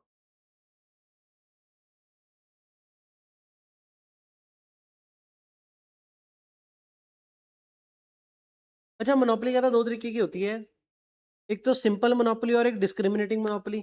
सिंपल मोनोपोली मतलब यूनिफॉर्म प्राइस चार्ज करेंगे from all the buyers, simple monopoly. Discriminating मतलब कस्टमर्स को कैटेगरी में बांटेंगे और अलग अलग प्राइस चार्ज करेंगे। एग्जांपल इंडियन रेलवे में कैटेगरी बांट देते हैं, first tier AC, second tier AC and third tier AC, तो अलग अलग प्राइस चार्ज करते हैं, उसको बोलते हैं डिस्क्रिमिनेटिंग मोनोपोली। प्राइस कैसे डिटरमाइन करेंगे? प्राइस डिटर्मिनेशन कैसे चलती है? वह वही भी जिमें जिमें क्वांटिटी ਵਧਾਣੀ ਹੁੰਦੀ है तो प्राइस घटाना ही पैंदा है। तो हमने ये देख लिया एवरेज रेवेन्यू वाला सिस्टम, क्योंकि टोटल रेवेन्यू कभी गिर गया तो एम्बर क्या आ गया, नेगेटिव। आगे चलो, मोनोपोलिस्ट की जो रेवेन्यू का होती है कैसी होती है, ऐसी होती है देखने में। फीचर्स क्या है इसके, फीचर्स ध्यान सुनना। स्लोप की दी ज्यादा होगी एमआर दी की एआर दी? तो स्लोप किसकी ज्यादा है, वही से ठीक। कहाँ पे खो गया, कौन था नीचे? स्लोप की दी ज्यादा एमआर दी एआर दी? एमआर दी। तो एमआर की slope is twice than that of AR. Point number one. Point number two, ध्यान सुनना। कहते हैं कि अगर वर्टिकल लाइन बनाई जाए वर्टिकल या हॉरिजॉन्टल? हॉरिजॉन्टल। अगर एक हॉरिजॉन्टल लाइन बनाई जाए parallel to the X axis touching Y axis and A R, अगर एक हॉरिजॉन्टल लाइन बनाई जाए parallel to the X axis touching Y axis and A R, ये वाली जो हॉरिजॉन्टल लाइन होगी, ठीक है, एम आर कर्व ये वाली हॉरिजॉन्टल लाइन को बीच में से कट करेगी। एम आर कर्व ये वाली की है आ ਜਿਹੜੀ ਲਾਈਨ ਬਣਾਈ ਹੈ ਉਹੀ ਹਾਈਪੋਥੈਟੀਕਲ ਕੋਈ ਵੀ ਲਾਈਨ ਬਣਾ ਲਈ, ਆਪਾਂ ਤਾਂ ਬਾਤ ਇਹ ਦੱਸਣਾ ਚਾਹ ਰਹੇ ਹਾਂ ਵੀ ਆ ਗੈਪ ਦੋਨੇ ਬਰਾਬਰ ਹੋਣਗੇ। कहते M R lies halfway between the A R and the Y axis. M R ना अद्धे रास्ते पई है ए आर और वाई एक्सिस के अद्धे बचाले पई है। अच्छा ए आर को डिमांड कर्व भी बोलते हैं, उधर भी ऐसे ही था परफेक्ट कंपटीशन में। डिमांड कर्व किसको बोलते हैं अपा? ए आर को बोलते हैं, ना कि एम आर को, ए आर को। ए R is a demand curve. इधर भी डिमांड कर्व क्या होगी? नीचे को ही आएगी, क्योंकि अगर प्राइस बढ़ाएगा बंदा तो क्वांटिटी कम होती जाएगी। प्राइस बढ़ाने क्वांटिटी घटती जाऊ, प्राइस घटाता तो क्वांटिटी बढ़ गई, तो डिमांड कर्व ऐसे नीचे को काम करे। दोनों नेगेटिवली स्लोप होंगे डिमांड कर्व, बस ठीक है। अगला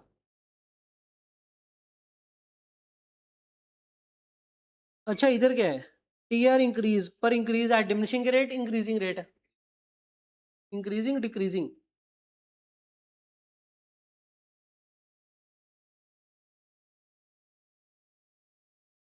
खड़ जो जेड़ा इंक्रीजिंग डिक्रीजिंग रेट होंगे depends upon M R. M R कदे वध भी रही है कि गिरी रही है? पर पॉजिटिव है ना, क्योंकि पॉजिटिव है तो टी आर वधी जाता है, पर हर बारी पहले नालों घट वधी जाता है। तो इंक्रीज है डिक्रीजिंग रेट ही है, कला रेट नहीं चेंज हो रहा। उदू बाद वो फॉल होने लग गया, बढ़ने का रेट हमेशा डिक्रीजिंग ही है। तो यार फोटो क्यों नहीं ध्यान आपको? ये वाली फोटो किसकी होती है? इंक्रीज एट इंक्रीजिंग रेट की। ये वाली photo increase at decreasing rate, नहीं बढ़ रहा है पर एट डिक्रीजिंग रेट, ये फॉलोइंग। पर टी आर कर्व कैसी होती है? बस आई इंक्रीज एट डिमिनिशिंग रेट, उदू बाद सीधा फॉलिंग, बस इंक्रीज एट डिमिनिशिंग रेट और उदू बाद फॉलिंग का दो ही फेज होंगे हैं।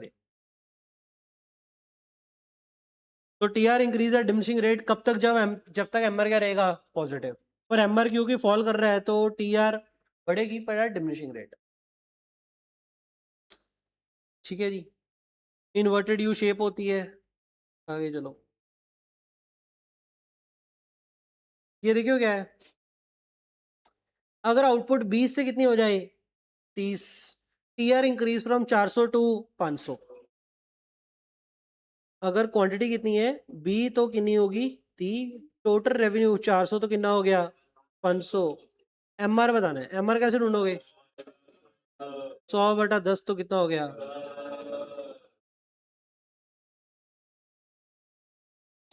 This is your price, price कह लो या फिर इसको एक और क्या कह सकते हैं? ए आर। ए आर इतना तो यहाँ से टी आर निकल आएगा। टी आर कितना हो गया? 40, 60, 60, 40। अब change in T R is your कितना चेंज हो गया? बी डिवाइड बाय 1, तो बी ये रह गया, इधर 0 और इधर -20। अब टी आर ऑफ 3 यूनिट का T R 60, A R of second unit का A R 30, M R of fourth unit का एम आर कितना आ गया? चलिए आगे।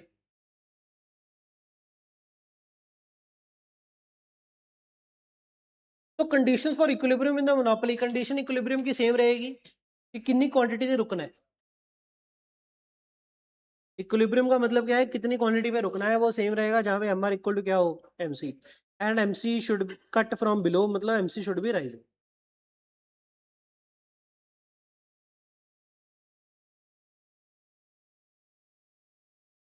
एक बात है ना, ये फोटो प्रॉफिट की है लॉस की है?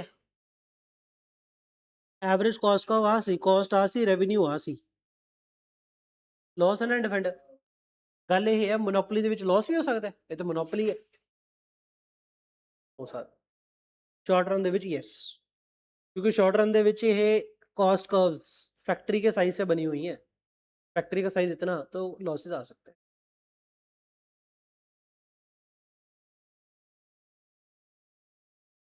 तो कैन मोनोपोलिस्ट इंकर losses? Yes, in short run. बाकी सारी कहानी सेम है, परफेक्ट कंपटीशन जैसी है, बस सिर्फ रेवेन्यू कर्व्स का फर्क है। चलिए आगे, अब आ जाओ मोनोपोली का लॉन्ग रन। हेलो हेलो, क्या लॉन्ग रन में नवी फर्म एंटर कर सकती है? नहीं कर सकती, क्योंकि केस की है मोनोपोली।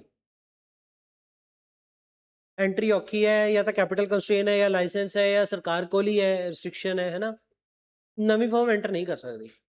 चलो, पर क्योंकि लॉन्ग रन है तो फैक्ट्री का साइज घटा सकता है, तो आपकी कॉस्ट घटा सकता है। कॉस्ट घटाली ਵਧਾਲੀ ਤਾਂ ਲੌਂਗ ਰਨ ਦੇ ਵਿੱਚ ਉਹ ਇੰਸ਼ੋਰ ਕਰ ਲਓ ਵੀ ਉਹਨੂੰ ਪ੍ਰੋਫਿਟ ਹੀ ਆਵੇ, सुपर नॉर्मल प्रॉफिट।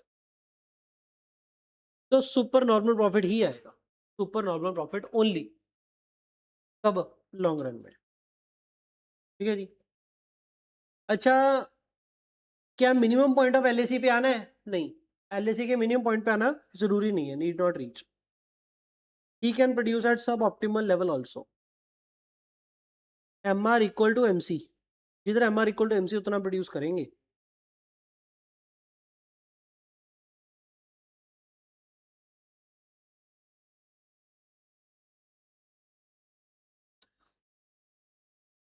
देखियो, लॉन्ग रन मोनोपोली में हमने क्या पढ़ा?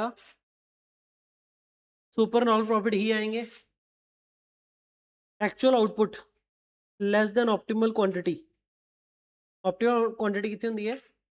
लॉन्ग रन एवरेज कॉस्ट ਦਾ मिनिमम पॉइंट है। ਆਪਾਂ ਕਿੰਨੀ क्वांटिटी प्रोड्यूस करांगे जिथे M R equal to M C हो जाए?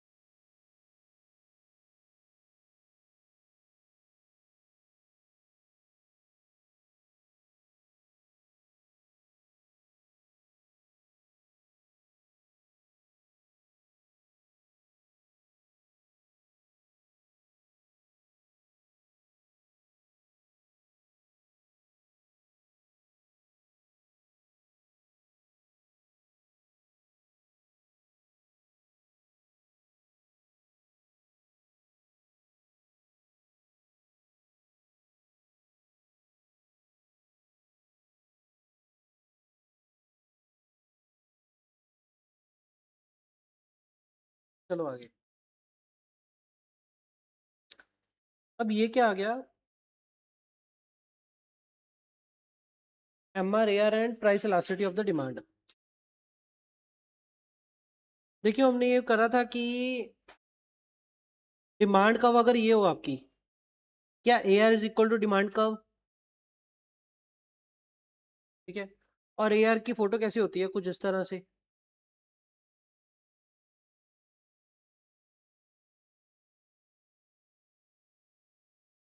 ए आर की फोटो इस तरह से होती है, और डिमांड कर्व भी ए आर एक ही बात है। अच्छा, फिर डिमांड कर्व च फिर आप ये भी पढ़े सी पॉइंट मेथड, कि अगर आपने इलास्टिसिटी निकालनी हो तो कैसे निकालते हो? Lower segment divide by upper segment. इधर क्या होगी इलास्टिसिटी 1, और इधर क्या होगी इलास्टिसिटी लो लेस देन 1, इधर क्या होगी इलास्टिसिटी मोर देन 1। इन चीजें पड़ी थी। इधर क्या होगी इलास्टिसिटी 20, इधर क्या होगी जवाब नीचे इलास्टिसिटी इक्वल टू 0। ये हमने पढ़ रखा है। ये तो आ गया ए आर और डिमांड कर्व। इसके बाद नीचे क्या बना दी हमने? Total revenue curve. अच्छा, अगर ए आर ऐसी है तो एम आर कैसी होगी? ऐसी। अगर एम आर होगी ऐसी तो इधर क्या होगा? टी आर मैक्सिमम, और इधर क्या होगा? टी आर फॉलोइंग, इधर टी आर का।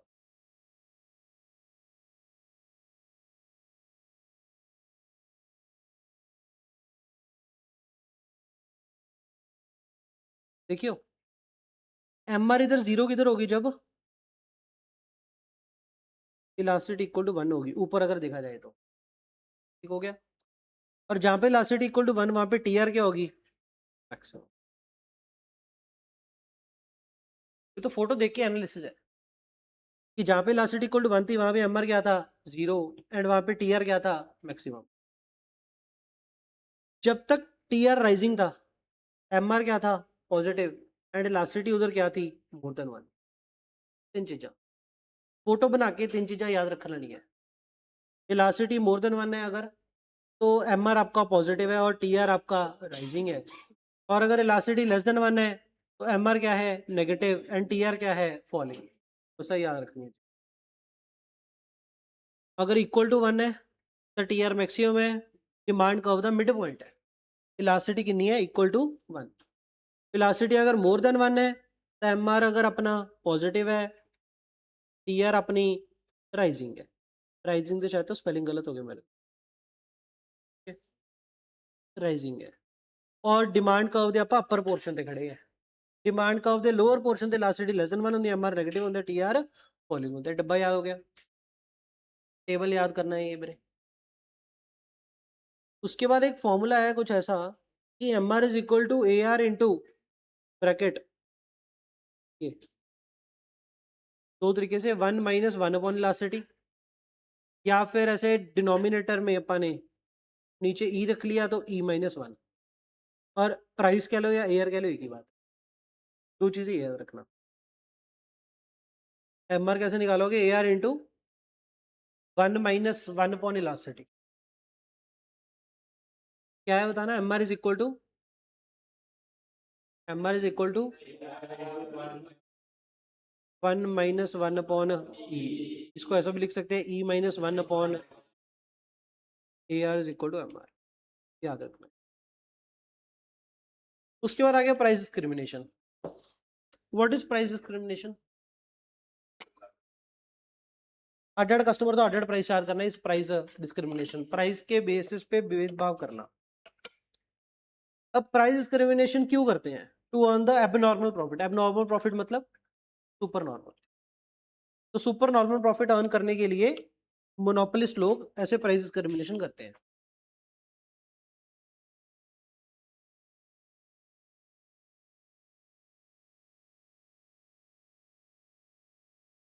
एग्जाम्पल के लिए घट प्राइस चार्ज कर ले ऑन द वीकडेज, ज्यादा price on the weekend. Apple वाले क्या करते हैं, स्टूडेंट को डिस्काउंट दे देते हैं, अडेड बंदे तो अडेड प्राइस। एंड जो आप कहने ना added price, added price charge करने की कंडीशन है। प्राइस डिस्क्रिमिनेशन तब कहोगे जब अडेड प्राइस होवे एंड कॉस्ट सेम होवे। कॉस्ट क्या होनी चाहिए? अगर कॉस्ट अडेड है ता करके प्राइस अडेड चार्ज की, तो प्राइस डिस्क्रिमिनेशन नहीं कहते। टू और मोर प्राइसेस जिसका रीजन क्या है, कॉस्ट एटलीस्ट रीजन नहीं है, कुछ और रीजन, कॉस्ट की वजह से नहीं। कंडीशंस फॉर प्राइस डिस्क्रिमिनेशन, अगर प्राइस डिस्क्रिमिनेशन करोगे तो कंडीशन क्या है, पहला तो आपके पास कंट्रोल होना चाहिए मार्केट में, दूसरा मार्केट को किसी बेसिस पे बांट पाओ, मतलब वही वीकडे एंड वीकेंड, तो मार्केट नो पर वंड पाए, ऑन सम बेसिस डिवाइड कर पाए। और प्राइस इलास्टिसिटी क्या होनी चाहिए, डिफरेंट होनी चाहिए। प्राइस इलास्टिसिटी क्या होनी चाहिए, डिफरेंट होनी चाहिए। जेडे बंदे जब इलास्टिसिटी या फिर एंको जेडे कंज्यूमर दी इलास्टिसिटी हाई है ਉਹਨਾਂ ਦੇ ਲਈ ਘੱਟ ਪ੍ਰਾਈਸ ਜ਼ਿਆਦਾ ਪ੍ਰਾਈਸ, ਪ੍ਰਾਈਸ ਇਲਾਸਟਿਸਿਟੀ ਹਾਈ ਹੈ ਘੱਟ ਪ੍ਰਾਈਸ, ਉਹਨਾਂ ਨੂੰ ਫਰਕ ਪੈ ਰਿਹਾ ਹੈ ਤਾਂ ਉਹਨਾਂ ਨੂੰ ਘੱਟ ਪ੍ਰਾਈਸ, और जिन्हों ਨੂੰ फर्क नहीं पै रहा ਉਹਨਾਂ ਨੂੰ ਜ਼ਿਆਦਾ प्राइस। इनइलास्टिक है तो हाई प्राइस और इलास्टिक है तो लो price. It should not be possible for the buyers of the low price market, और कंडीशन है ऐसा नहीं होना चाहिए, buyers of the low price market मतलब लोग सस्ते लेके महंगे बेच दें, ऐसा नहीं होना चाहिए कस्टमर सस्ते लेके महंगे बेच दे। अगर कस्टमर सस्ते लेके महंगे बेच दूं फिर आप पता महंगे बेच ही नहीं पाएंगे, नुकसान हो जाएगा हमारा। अगर आपने प्राइस डिस्ट्रीब्यूशन करनी है, क्या क्या कंडीशन है, पहला कंट्रोल कर पाओ मार्केट को, दूसरा मार्केट को डिवाइड कर पाओ, तीसरा प्राइस इलास्टिसिटी होनी चाहिए, चौथा buyers of the low price market high price market के बायर्स को बेच ना पाए, फर्दर सेलिंग नहीं होनी चाहिए। ऑब्जेक्टिव क्या है प्राइस डिस्क्रिमिनेशन का? प्राइस डिस्क्रिमिनेशन क्यों करते हो? To earn the maximum profit, surplus stock अगर पे आओ बेचना तो इकोनॉमीज ऑफ स्केल के लिए, फॉरेन मार्केट को कैप्चर करने के लिए, secure equity through the pricing.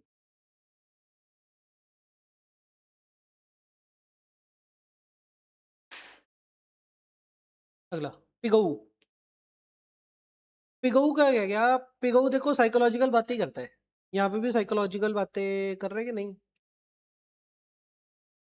पिगऊ कहना अडेड प्राइस चार्ज करने हैं किस बेसिस पे? पहला, कस्टमर देख के प्राइस लगा लो, फर्स्ट डिग्री। फर्स्ट डिग्री में क्या, कंज्यूमर सरप्लस इंटायर एक्सट्रैक्ट कर लो। जेडे बंदे नु कंज्यूमर सरप्लस यूटिलिटी ज्यादा मिल रही है उन्हें प्राइस ज्यादा ले लो, जिन्हें यूटिलिटी घट मिल रही हो तो घट प्राइस ले लो। सेकंड ये क्या कहता है, कहता क्वांटिटी वाइज भी आप क्या कर सकते हो, प्राइस घटा सकते हो। Example, larger quantity available at lower price, या फिर each consumer page different price for the consecutive purchase, अगली परचेज से लेकर घट प्राइस। हायर प्राइसेस, नहीं नहीं नहीं नहीं, अगली परचेज के लिए कट नहीं, हायर प्राइस कर दिया when consumption exceeds a particular limit. Price discrimination ये बोलती है अड्ड प्राइस चार्ज करना। ਇਹ ਜ਼ਰੂਰੀ ਨਹੀਂ ਹੈ ਵੀ ਪਹਿਲਾਂ ਜ਼ਿਆਦਾ ਤੇ ਬਾਅਦ ਚੋਂ ਘੱਟ ਜਾਂ ਪਹਿਲਾਂ ਘੱਟ ਤੇ ਬਾਅਦ ਚੋਂ ਜ਼ਿਆਦਾ, ਉਹ ਕਿਵੇਂ ਵੀ ਹੋ ਸਕਦਾ। ये तो एग्जांपल में ये कह रहा है कि इनिशियली हो सकता है कि हायर प्राइस ले लिया, बाद में इनिशियली लो प्राइस और बाद में हायर प्राइस। एग्जांपल, बिजली का बिल 600 यूनिट माफ थे, बाद चो टैक्सेबल, तो पहले जीरो, बाद में प्राइस बढ़ गया। थर्ड डिग्री, आप ही कह रहे हैं फर्स्ट डिग्री में क्या था, कंज्यूमर सरप्लस को एक्सट्रैक्ट कर लो। सेकंड डिग्री में क्या था, क्वांटिटी वाइज अलग अलग प्राइस चार्ज कर लो। थर्ड में क्या आ गया, करेक्टरिस्टिक के बेसिस पे, लोकेशन या फिर कस्टमर सेगमेंट की बेसिस पे। मैगी लोकल खाओगे 50 रुपए की, पहाड़ों पे खाओगे 80 रुपए की, तो लोकेशन देख करके मैगी की प्राइस बदल दिया।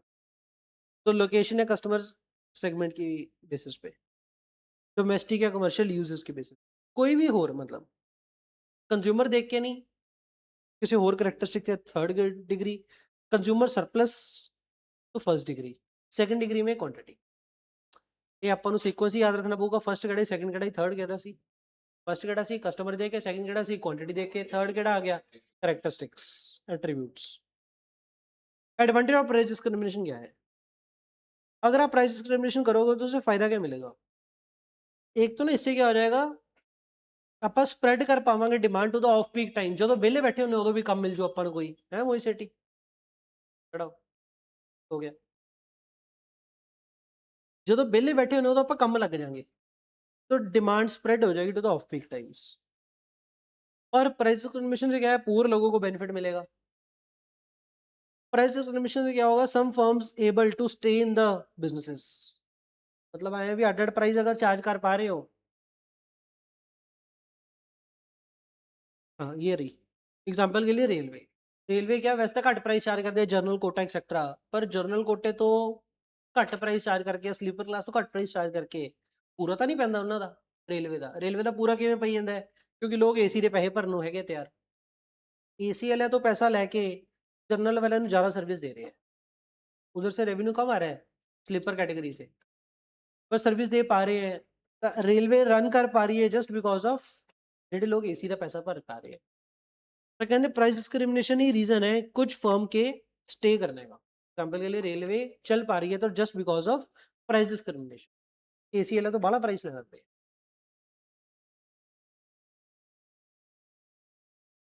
आगे, disadvantage of the price discrimination, ਤੁਹਾਨੂੰ ਪਤਾ ਗਿੱਦੜਵੇ ਤੋਂ ਬਠਿੰਡੇ ਦੀ ਅਗਰ ਏਸੀ ਟਿਕਟ ਕਰਾਣੀ ਹੋ ਕਿੰਨੇ ਦੀ ਹੈ ट्रेन ਦੀ? 500 रुपए। ਕਿੰਨਾ ਧੱਕਾ ਹੈ। ਆਹੀ ਹੋਇਆ ਸੀ, ਮਤਲਬ ਕੀ ਹੁੰਦਾ ਕਈ ਵਾਰੀ ਆਪਣੇ ਤੋਂ ਬਠਿੰਡੇ ਤੋਂ ਕਿਸੇ ਪੁਆਇੰਟ ਦੀ ਨਹੀਂ ਮਿਲ ਰਿਹਾ ਹੁੰਦਾ,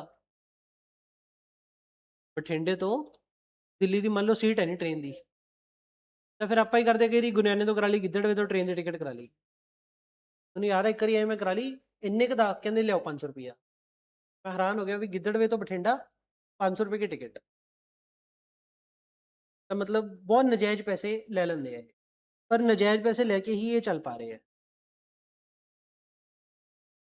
डिसएडवांटेज ऑफ प्राइस डिस्क्रिमिनेशन क्या है, एक तो कंज्यूमर सरप्लस सारा खत्म कर देंगे, प्राइस बढ़ाएंगे कंज्यूमर सरप्लस खत्म। दूसरा, इकोनॉमिक वेलफेयर भी कभी कभी खत्म हो सकता है, क्योंकि हाई प्राइस यूजर क्या कर रहा है, प्राइस ज्यादा पे कर रहा है, और cost as the price paid is the higher than the marginal cost, there is loss of economic welfare. People जो ज्यादा पे कर रहे हैं ना, उनको ऐसा लगता है कि चीटिंग हो रही है, तो लॉस ऑफ इकोनॉमिक वेलफेयर हो रहा है। भाई चीटिंग किधर वैसे बठिंडा। मोनोपोली अराइज कैसे होती है, ओफो है, जस्ट प्लेन रीडिंग लेनी है हमने। मोनोपोली कैसे अराइज होती है? या तो कुछ पेटेंट लग गए, या फिर सरकार ने लाइसेंस देता है, सरकार ने रिस्ट्रिक्शन लगाती, या फिर कैपिटल रिक्वायरमेंट बहुत ज़्यादा चाहिए है, या फिर टेक्नोलॉजी कुछ ऐसी चाहिए ਜਿਹੜੀ है नहीं किसी को, या फिर गुडविल ही बहुत ज़्यादा है ना, तो या फिर स्कार्स रिसोर्स है कोई, तो इन सब चीज़ों से मोनोपोली अराइज हो जाती है। अगर मोनोपोली अराइज होगी, क्या इफेक्ट आएगा? मोनोपोली अराइज होगी तो कंज्यूमर सोवरेनिटी खत्म हो जाएगी, सेलर दी चलूगी, कंज्यूमर दी नहीं चलनी। हायर प्राइस चार्ज कर पाएंगे, seller super non profit earn कर पाएगा, इकोनॉमिक वेलफेयर घटूगा, नहीं होना। और बैरियर टू एंट्री क्रिएट हो जाएगी, लॉज ऑफ द बेनिफिशियल बनाएंगे लोग। और लॉस ऑफ मैनेजमेंट एफिशिएंसी, मतलब बेकार मैनेजमेंट आके बैठ जाओ, क्योंकि अगर पता है कि ये कंपटीशन है तो अगले ने भी इंप्रूव करिए, नहीं तो मेरे तो अगे निकल जाऊँ। पर अगर है ही कल्ले तो फिर अपने को इंप्रूव करने की एक अंदरों एक्साइटमेंट नहीं होती। तो लॉस ऑफ मैनेजमेंट एफिशिएंसी। चलो अगला। 3 बार तो ब्रेक कर दिया आपको बीच में।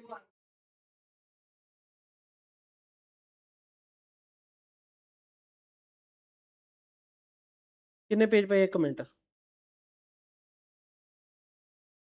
4 पेज ही रह गए। 4 ही रह गए, निपटा ही देते हैं। और कट्ठी ब्रेक ले लियो।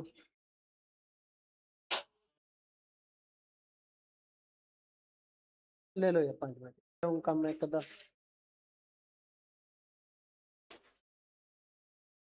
मोनोपोलिस्टिक कंपनी 4 पे रह गए बस, 15-20 मिनट की बात है। अपना 2 दिन वेड़ी चली है हफ्ते ना, नवेड़ दिए। तो वही तो है, नवेड़ी है। अगले हफ्ते तो मैं इंटर शुरू करनी है।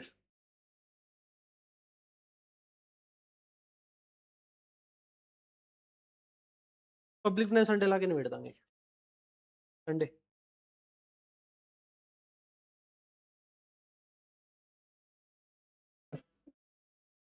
आई चलियो फिर एंड तक। एंड तक आई चलियो फिर। Monopolistic competition. मोनोपोलिस्टिक में क्या होगा? एग्जाम्पल देखो, सोप, डिटर्जेंट, टूथपेस्ट, जहाँ पे नंबर ऑफ सेलर काफी होंगे पर डिफरेंशिएशन होगी।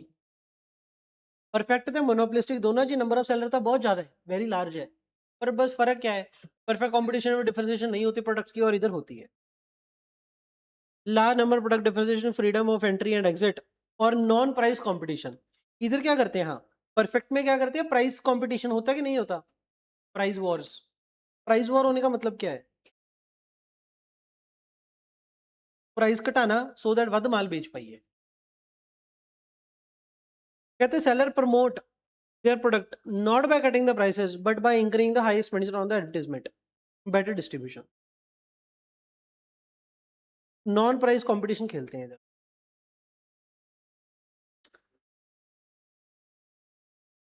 अच्छा, एक और बात, डिफरेंशिएशन कैसे करते हैं? या तो on the basis of brands, या फिर कभी कभी डिफरेंशिएशन फैंसीड भी हो सकती है, मतलब एक्चुअली में कोई डिफरेंशिएशन नहीं है। एग्जांपल के लिए इंस्टा पे ना बताते रहते हैं बिजनेस आइडियाज, बल्क ਦੇ ਵਿੱਚ हनी मंगाओ, बढ़िया सी सोनी सी पैकिंग करो, वही शायद वो ਚ ਪਾ ਕੇ सोनी की पैकिंग ਚ भेज। डिफरेंशिएशन होगी। बथेरे लोग मतलब कपड़े के ब्रांड खोल के बैठे, मेरे एक स्टूडेंट ਸੀ, ਉਹਨੇ ਵੀ ਕੱਪੜੇ ਦਾ ਬ੍ਰਾਂਡ ਖੋਲ ਰੱਖਿਆ ਸੀ ਆਪਦਾ। ਉਹ ਕੀ ਕਰਦੇ, ਲੁਧਿਆਣੇ ਤੋਂ ਇਕੱਠੀ ਟੀ-ਸ਼ਰਟਾਂ ਮੰਗਾ ਕੇ ਆਪਦੇ लोगो ला बेची। कुछ भी नहीं, बढ़िया पैकिंग कर दी, लोगो लगा दिया, चल रहा है उसका काम बढ़िया। तो डिफरेंशिएशन कई बारी की जेड़ा प्रोडक्ट मंगाया प्रोडक्ट तो वही है, डिफरेंशिएशन बस दिखाता लोगों को, एक्चुअल में डिफरेंस ही नहीं। प्राइस आउटपुट डिटर्मिनेशन वो तो सेम ही रहेगी, जहाँ पे एमआर इक्वल टू एमसी और एमसी नीचे से कट करे, इक्विलिब्रियम क्वांटिटी तो यही लभांगे ਆਪਾਂ। और ਜਿਹੜੀ ਇਹਦੀ रेवेन्यू कर्व्स है वो भी उਵੇਂ ही है जिਵੇਂ मोनोपोली सी, नीचे को एआर और एमआर सेम। देखो शॉर्ट रन में तो कोई फर्क नहीं है, शॉर्ट रन में तो सेम है, जो पहले था मोनोपोलिस्टिक में सेम ही इधर आ गया। मोनोपोलिस्टिक नहीं, पहले अपना पढ़ा था मोनोपोली, ਜਿਹੜਾ मोनोपोली सी सेम ही इन्ना सी, सेम।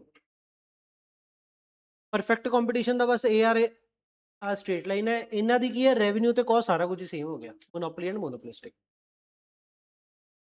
ਲੌਂਗ ਰਨ ਚ ਕੀ ਗੱਲ ਸੀ इधर हमने बस ये पढ़ा था कि सिर्फ मोनोपोली है तो सुपर नॉर्मल प्रॉफिट ही आएंगे। परफेक्ट में हमने क्या पढ़ा था कि सुपर नॉर्मल प्रॉफिट हमेशा जीरो रहेंगे, सिर्फ नॉर्मल प्रॉफिट आएंगे। ਇੱਥੇ भी की है सिर्फ नॉर्मल प्रॉफिट्स आएंगे, क्योंकि इधर भी की है free entry and exit of the firm है। परफेक्ट में भी हमने क्या पढ़ा था, नॉर्मल प्रॉफिट आएंगे। इधर भी क्या आएंगे, सिर्फ नॉर्मल प्रॉफिट। मतलब ए आर इक्वल टू क्या रहेगी, ए सी, क्योंकि वही बात free entry and free exit है। सेलर बच जाएंगे या घट जाएंगे। शॉर्ट रन में लॉस हो रहा है तो घट जाएंगे, शॉर्ट रन च प्रॉफिट हो रहा है तो वध जाएंगे। शॉर्ट रन च प्रॉफिट सी था, सैलर वध जाएंगे, लोग नवे आ जाएंगे। शॉर्ट रन च लॉस है तो सैलर जा वड़नगे। नॉर्म लॉन्ग रन ਦੇ सैलर घट गए, प्राइस वध गया। प्राइस वध गया, नॉर्मल प्रॉफिट आ गया। ए आर इक्वल टू ए सी। ठीक है जी।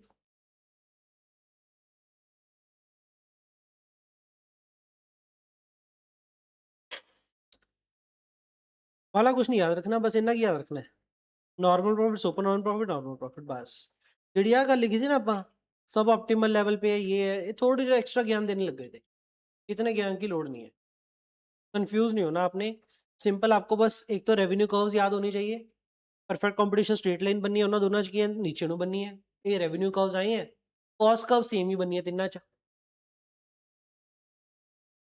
सारे चार्ट एक बारी पैरेलल कंपेयर कर लो। देखो शॉर्ट रन में, शॉर्ट रन तीनों में परफेक्ट, मोनोपोली और मोनोपोलिस्टिक। ओलिगोपोली की फोटो वगैरह ऐसी नहीं है, एक ही फोटो देख लेंगे। M R A R, monopoly और मोनोपोलिस्टिक में ए आर कर्व नीचे को बनेगी, चाहे शॉर्ट रन है चाहे लॉन्ग रन है। कॉस्ट कर्व तिना दी सेम ही बनोगी। इक्विलिब्रियम तिना च ही होगा, इक्विलिब्रियम पॉइंट तिना च, जिथे M R equal to M C और एम सी इज राइजिंग, तिना च सेम। और शॉर्ट रन तिना च सेम। प्रॉफिट प्रोड्यूस करना कि नहीं करना डिपेंड करूंगा average variable cost and average cost, gain होगा कि लॉस होगा, average total cost and average revenue. Short run हो गया। फिर आ जाओ लॉन्ग रन। लॉन्ग रन ਦੇ ਵਿੱਚ ਇੰਨਾ ਕੁ याद कर लो बहुत है, ਜਿਹੜਾ ਪਹਿਲਾਂ ਲਿਖਿਆ ਸੀ ਆਪਾਂ। सिर्फ नॉर्मल प्रॉफिट रहेगा, इधर भी क्या रहेगा, सिर्फ नॉर्मल प्रॉफिट। पर मोनोपोली में क्या रहेगा, सुपर नॉर्मल। मोनोपोली ਦੇ ਵਿੱਚ सुपर नॉर्मल, मोनोपोलिस्टिक ਦੇ ਵਿੱਚ लार्ज सेलर है तो नॉर्मल प्रॉफिट।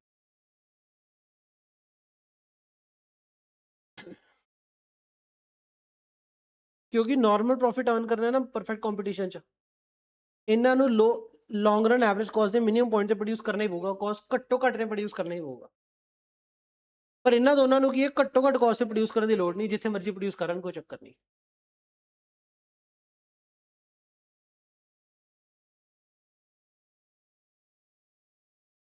लॉन्ग रन में क्या होगा, लॉन्ग रन ਦੇ ਵਿੱਚ ਕੀ ਹੋਊਗਾ, ਸਾਰੇ ਬਰਾਬਰ ਹੋਣਗੇ।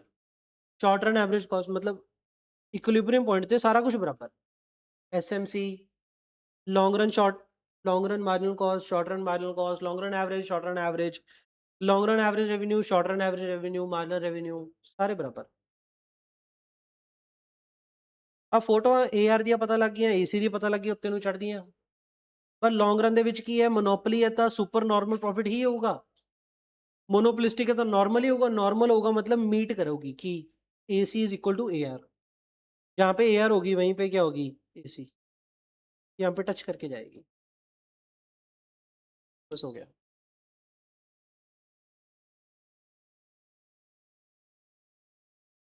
ठीक है जी। अच्छा अगला पॉइंट भी याद कर ही लो, है ही है की चीज,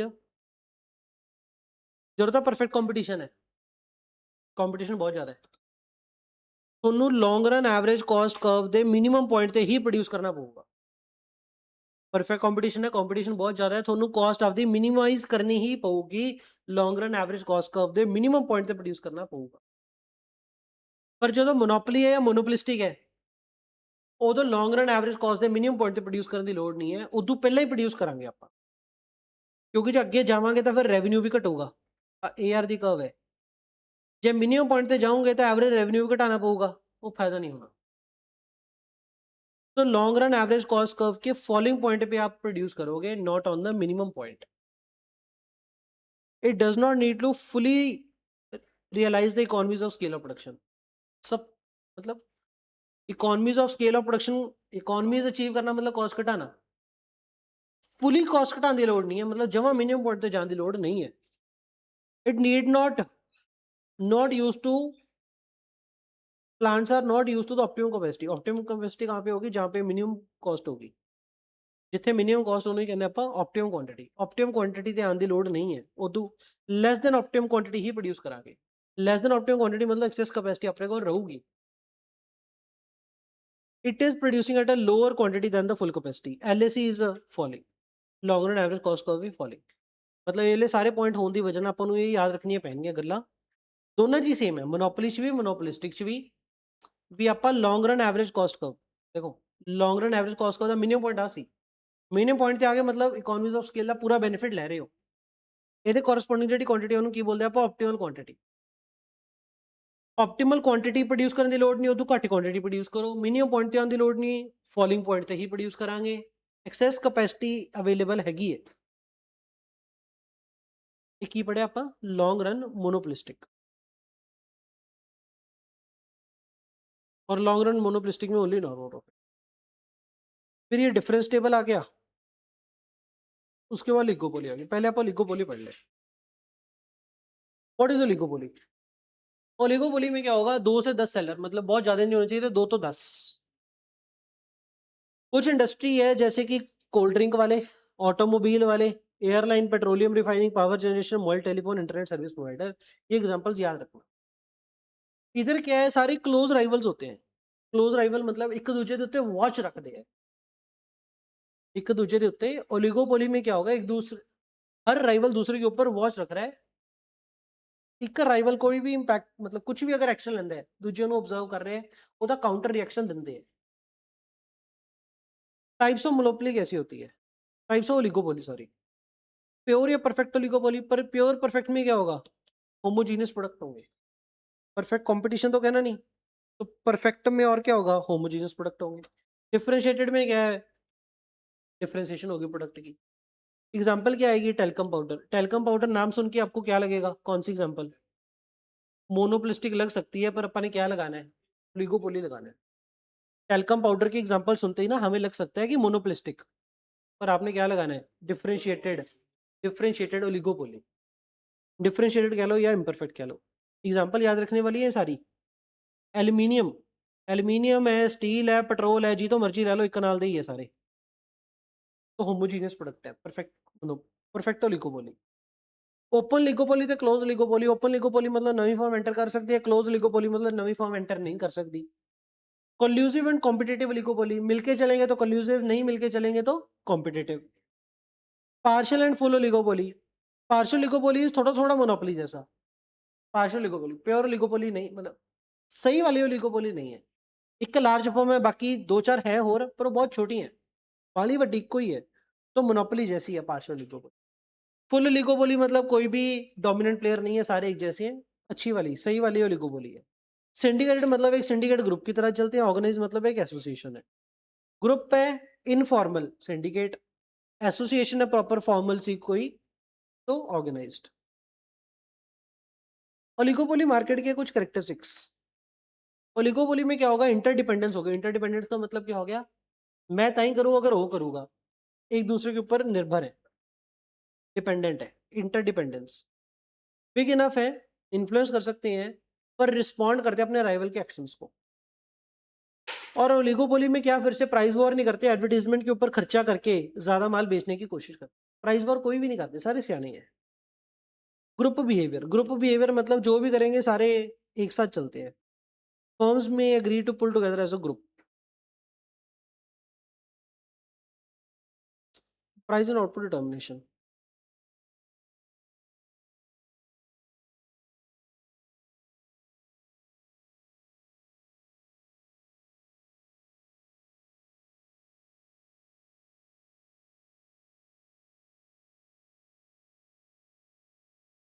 3 मॉडल याद रखने हैं ये 3 मॉडल अगर आपने याद करने हो तो क्या करना है? कॉर्नेट क्या गया कि फर्म क्या कंट्रोल करेगी? Firm controls the output. Firm controls the output. Cournot क्या गया? और ये स्टैक वर्क क्या कह गया? The leader commit to an output. Leader बताएगा कितनी आउटपुट, और बाकी सारी क्या करेंगे? फॉलो करेंगे। अदर फर्म्स क्या करेगी? फॉलो। लीडर बताएगा आउटपुट कितनी, rest of the other firms are followers. और ब्रेटन मॉडल में क्या क्या गया? Price is control variable. Price is control variable for the firm. पहले में क्या हो गया? कॉर्नेट में फर्म कंट्रोल आउटपुट, वो है ना। इधर अपन क्या पढ़ रहे हैं? प्राइस एंड आउटपुट पढ़ रहे हैं। जिनमें कि परफेक्ट है, मोनोपोली है, मोनोपोलिस्टिक है, वो जो ਆਪਾਂ पढ़िया ना। आउटपुट कितनी? जहाँ पे M R equal to M C, जहाँ पे M R equal to M C, जहाँ पे M R equal to M C. Oligopoly में ऐसा कुछ नहीं है कि जहाँ पे M R equal to M C, इधर ऐसा नहीं। तो इधर कैसा है सर? तीन मॉडल देखे गए हैं सियाने बंदे। कॉर्नेट क्या कह गया? फर्म क्या कंट्रोल करेगी? आउटपुट। पैटर्न क्या कह गया? फर्म क्या कंट्रोल करेगी? प्राइस। नहीं करना, भूल जाओगे इतना, लोड नहीं, ये छोड़ दो।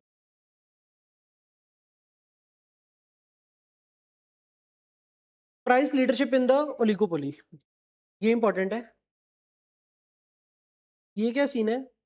प्राइस लीडरशिप, तीन तरीके की प्राइस लीडरशिप चलती है।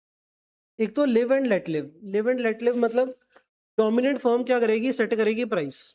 वड्डी फर्म प्राइस सेट कर दोगी, और प्राइस वधिया वाला सेट करोगी, मतलब हाई प्राइस सेट करोगी। आप भी प्रॉफिट कमाओगी एंड बाकियों ਨੂੰ भी कमा दोगी। Live and let live. दूसरा क्या गया? प्राइस कौन सेट करेगा? लो कॉस्ट फर्म। लो कॉस्ट फर्म मतलब जेडी बाली सस्ती ते प्रोड्यूस कर पा रही है ना, लो कॉस्ट लीडरशिप वाली, वो वाली प्राइस सेट करेगी। जेडी बहुत सस्ता प्रोड्यूस कर पा रही है, price leadership by low cost firm. Barometric pricing की चीज है। वो पुरानी फर्म है, एक्सपीरियंस फर्म है, लार्ज है, मोस्ट रिस्पेक्टेड फर्म है, जेडी लीडर मनी जाती है, बैरोमेट्रिक प्राइसिंग, वो प्राइस सेट कर। डाउट है सी ਵੀ ओलिगोपोली ਦੇ ਵਿੱਚ ਪ੍ਰਾਈਸ ਕਿਵੇਂ ਸੈੱਟ ਹੋਊਗਾ? ਪ੍ਰਾਈਸ ਕਿਵੇਂ ਸੈੱਟ ਹੋਊਗਾ? ਜਾਂ ਤਾਂ ਪੁਰਾਣੀ ਫਰਮ ਸੈੱਟ ਕਰੋਗੇ, ਉਹਨੂੰ ਬੋਲਦੇ ਬੈਰੋਮੈਟ੍ਰਿਕ ਪ੍ਰਾइस लीडरशिप वाली सेट करोगी, या फिर डोमिनेंट फर्म सेट करोगी, डोमिनेंट वड्डी फर्म। रिस्पेक्टेड है, पुरानी एक्सपीरियंस है, तो बैरोमेट्रिक। और live and let live dominant firm.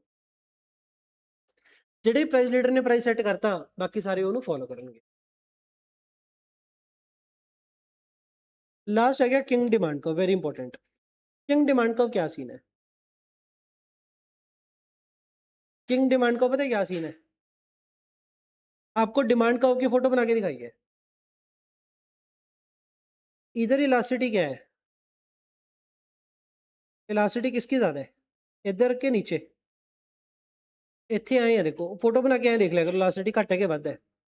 थोड़ा सा प्राइस चेंज होना, क्वांटिटी ज्यादा चेंज हो रही है, तो इलास्टिसिटी क्या लग रही है यहाँ पे? More than 1। और इधर क्या इलास्टिसिटी? Less than 1। प्राइस इतों तो इतने चेंज हो गया, पर क्वांटिटी से बाला फर्क नहीं पिया, तो लेस देन 1। तो कदे इलास्टिसिटी मोर देन 1, कदे इलास्टिसिटी लेस देन 1, ਇਹੋ ਜੀ ਕਿੰਗ डिमांड कर्व बनती है, ਜਿਹਦੇ ਵਿਚਾਲੇ ਕੀ ਹੁੰਦਾ ਹੈ? Kink price rigidity. ऐसा क्यों होता है? कहते when an oligopolist firm lower the price, oligopoly में अगर कोई फर्म अपना प्राइस घटा दे,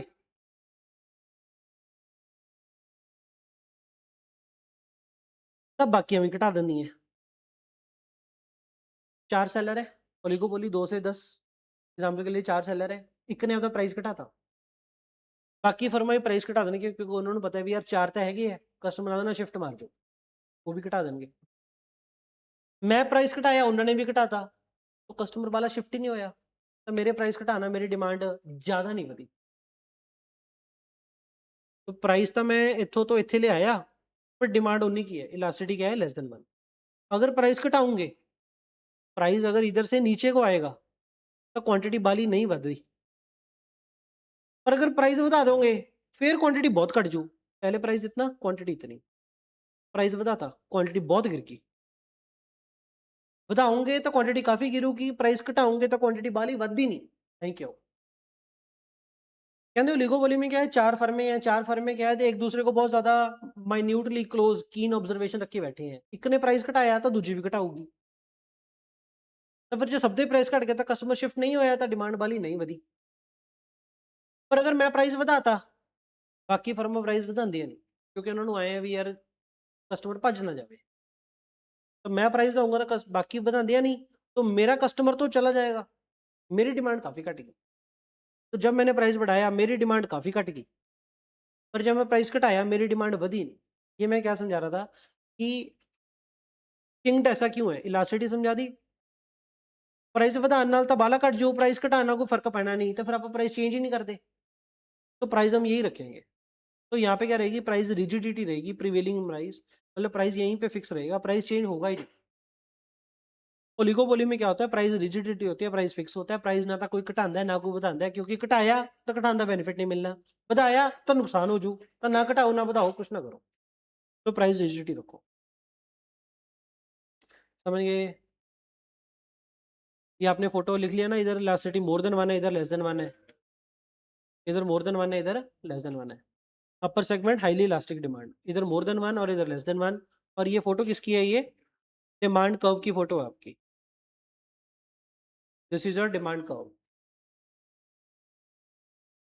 डिमांड कर्व है ये। चलें, 4 होती है फिर, duopoly, monopsony, oligopoly and bilateral. Monopsony मतलब single buyer, duopoly 2 seller, oligopsony small number of buyer, 2 तो 10 बायर हो अगर, और bilateral monopoly single buyer single seller.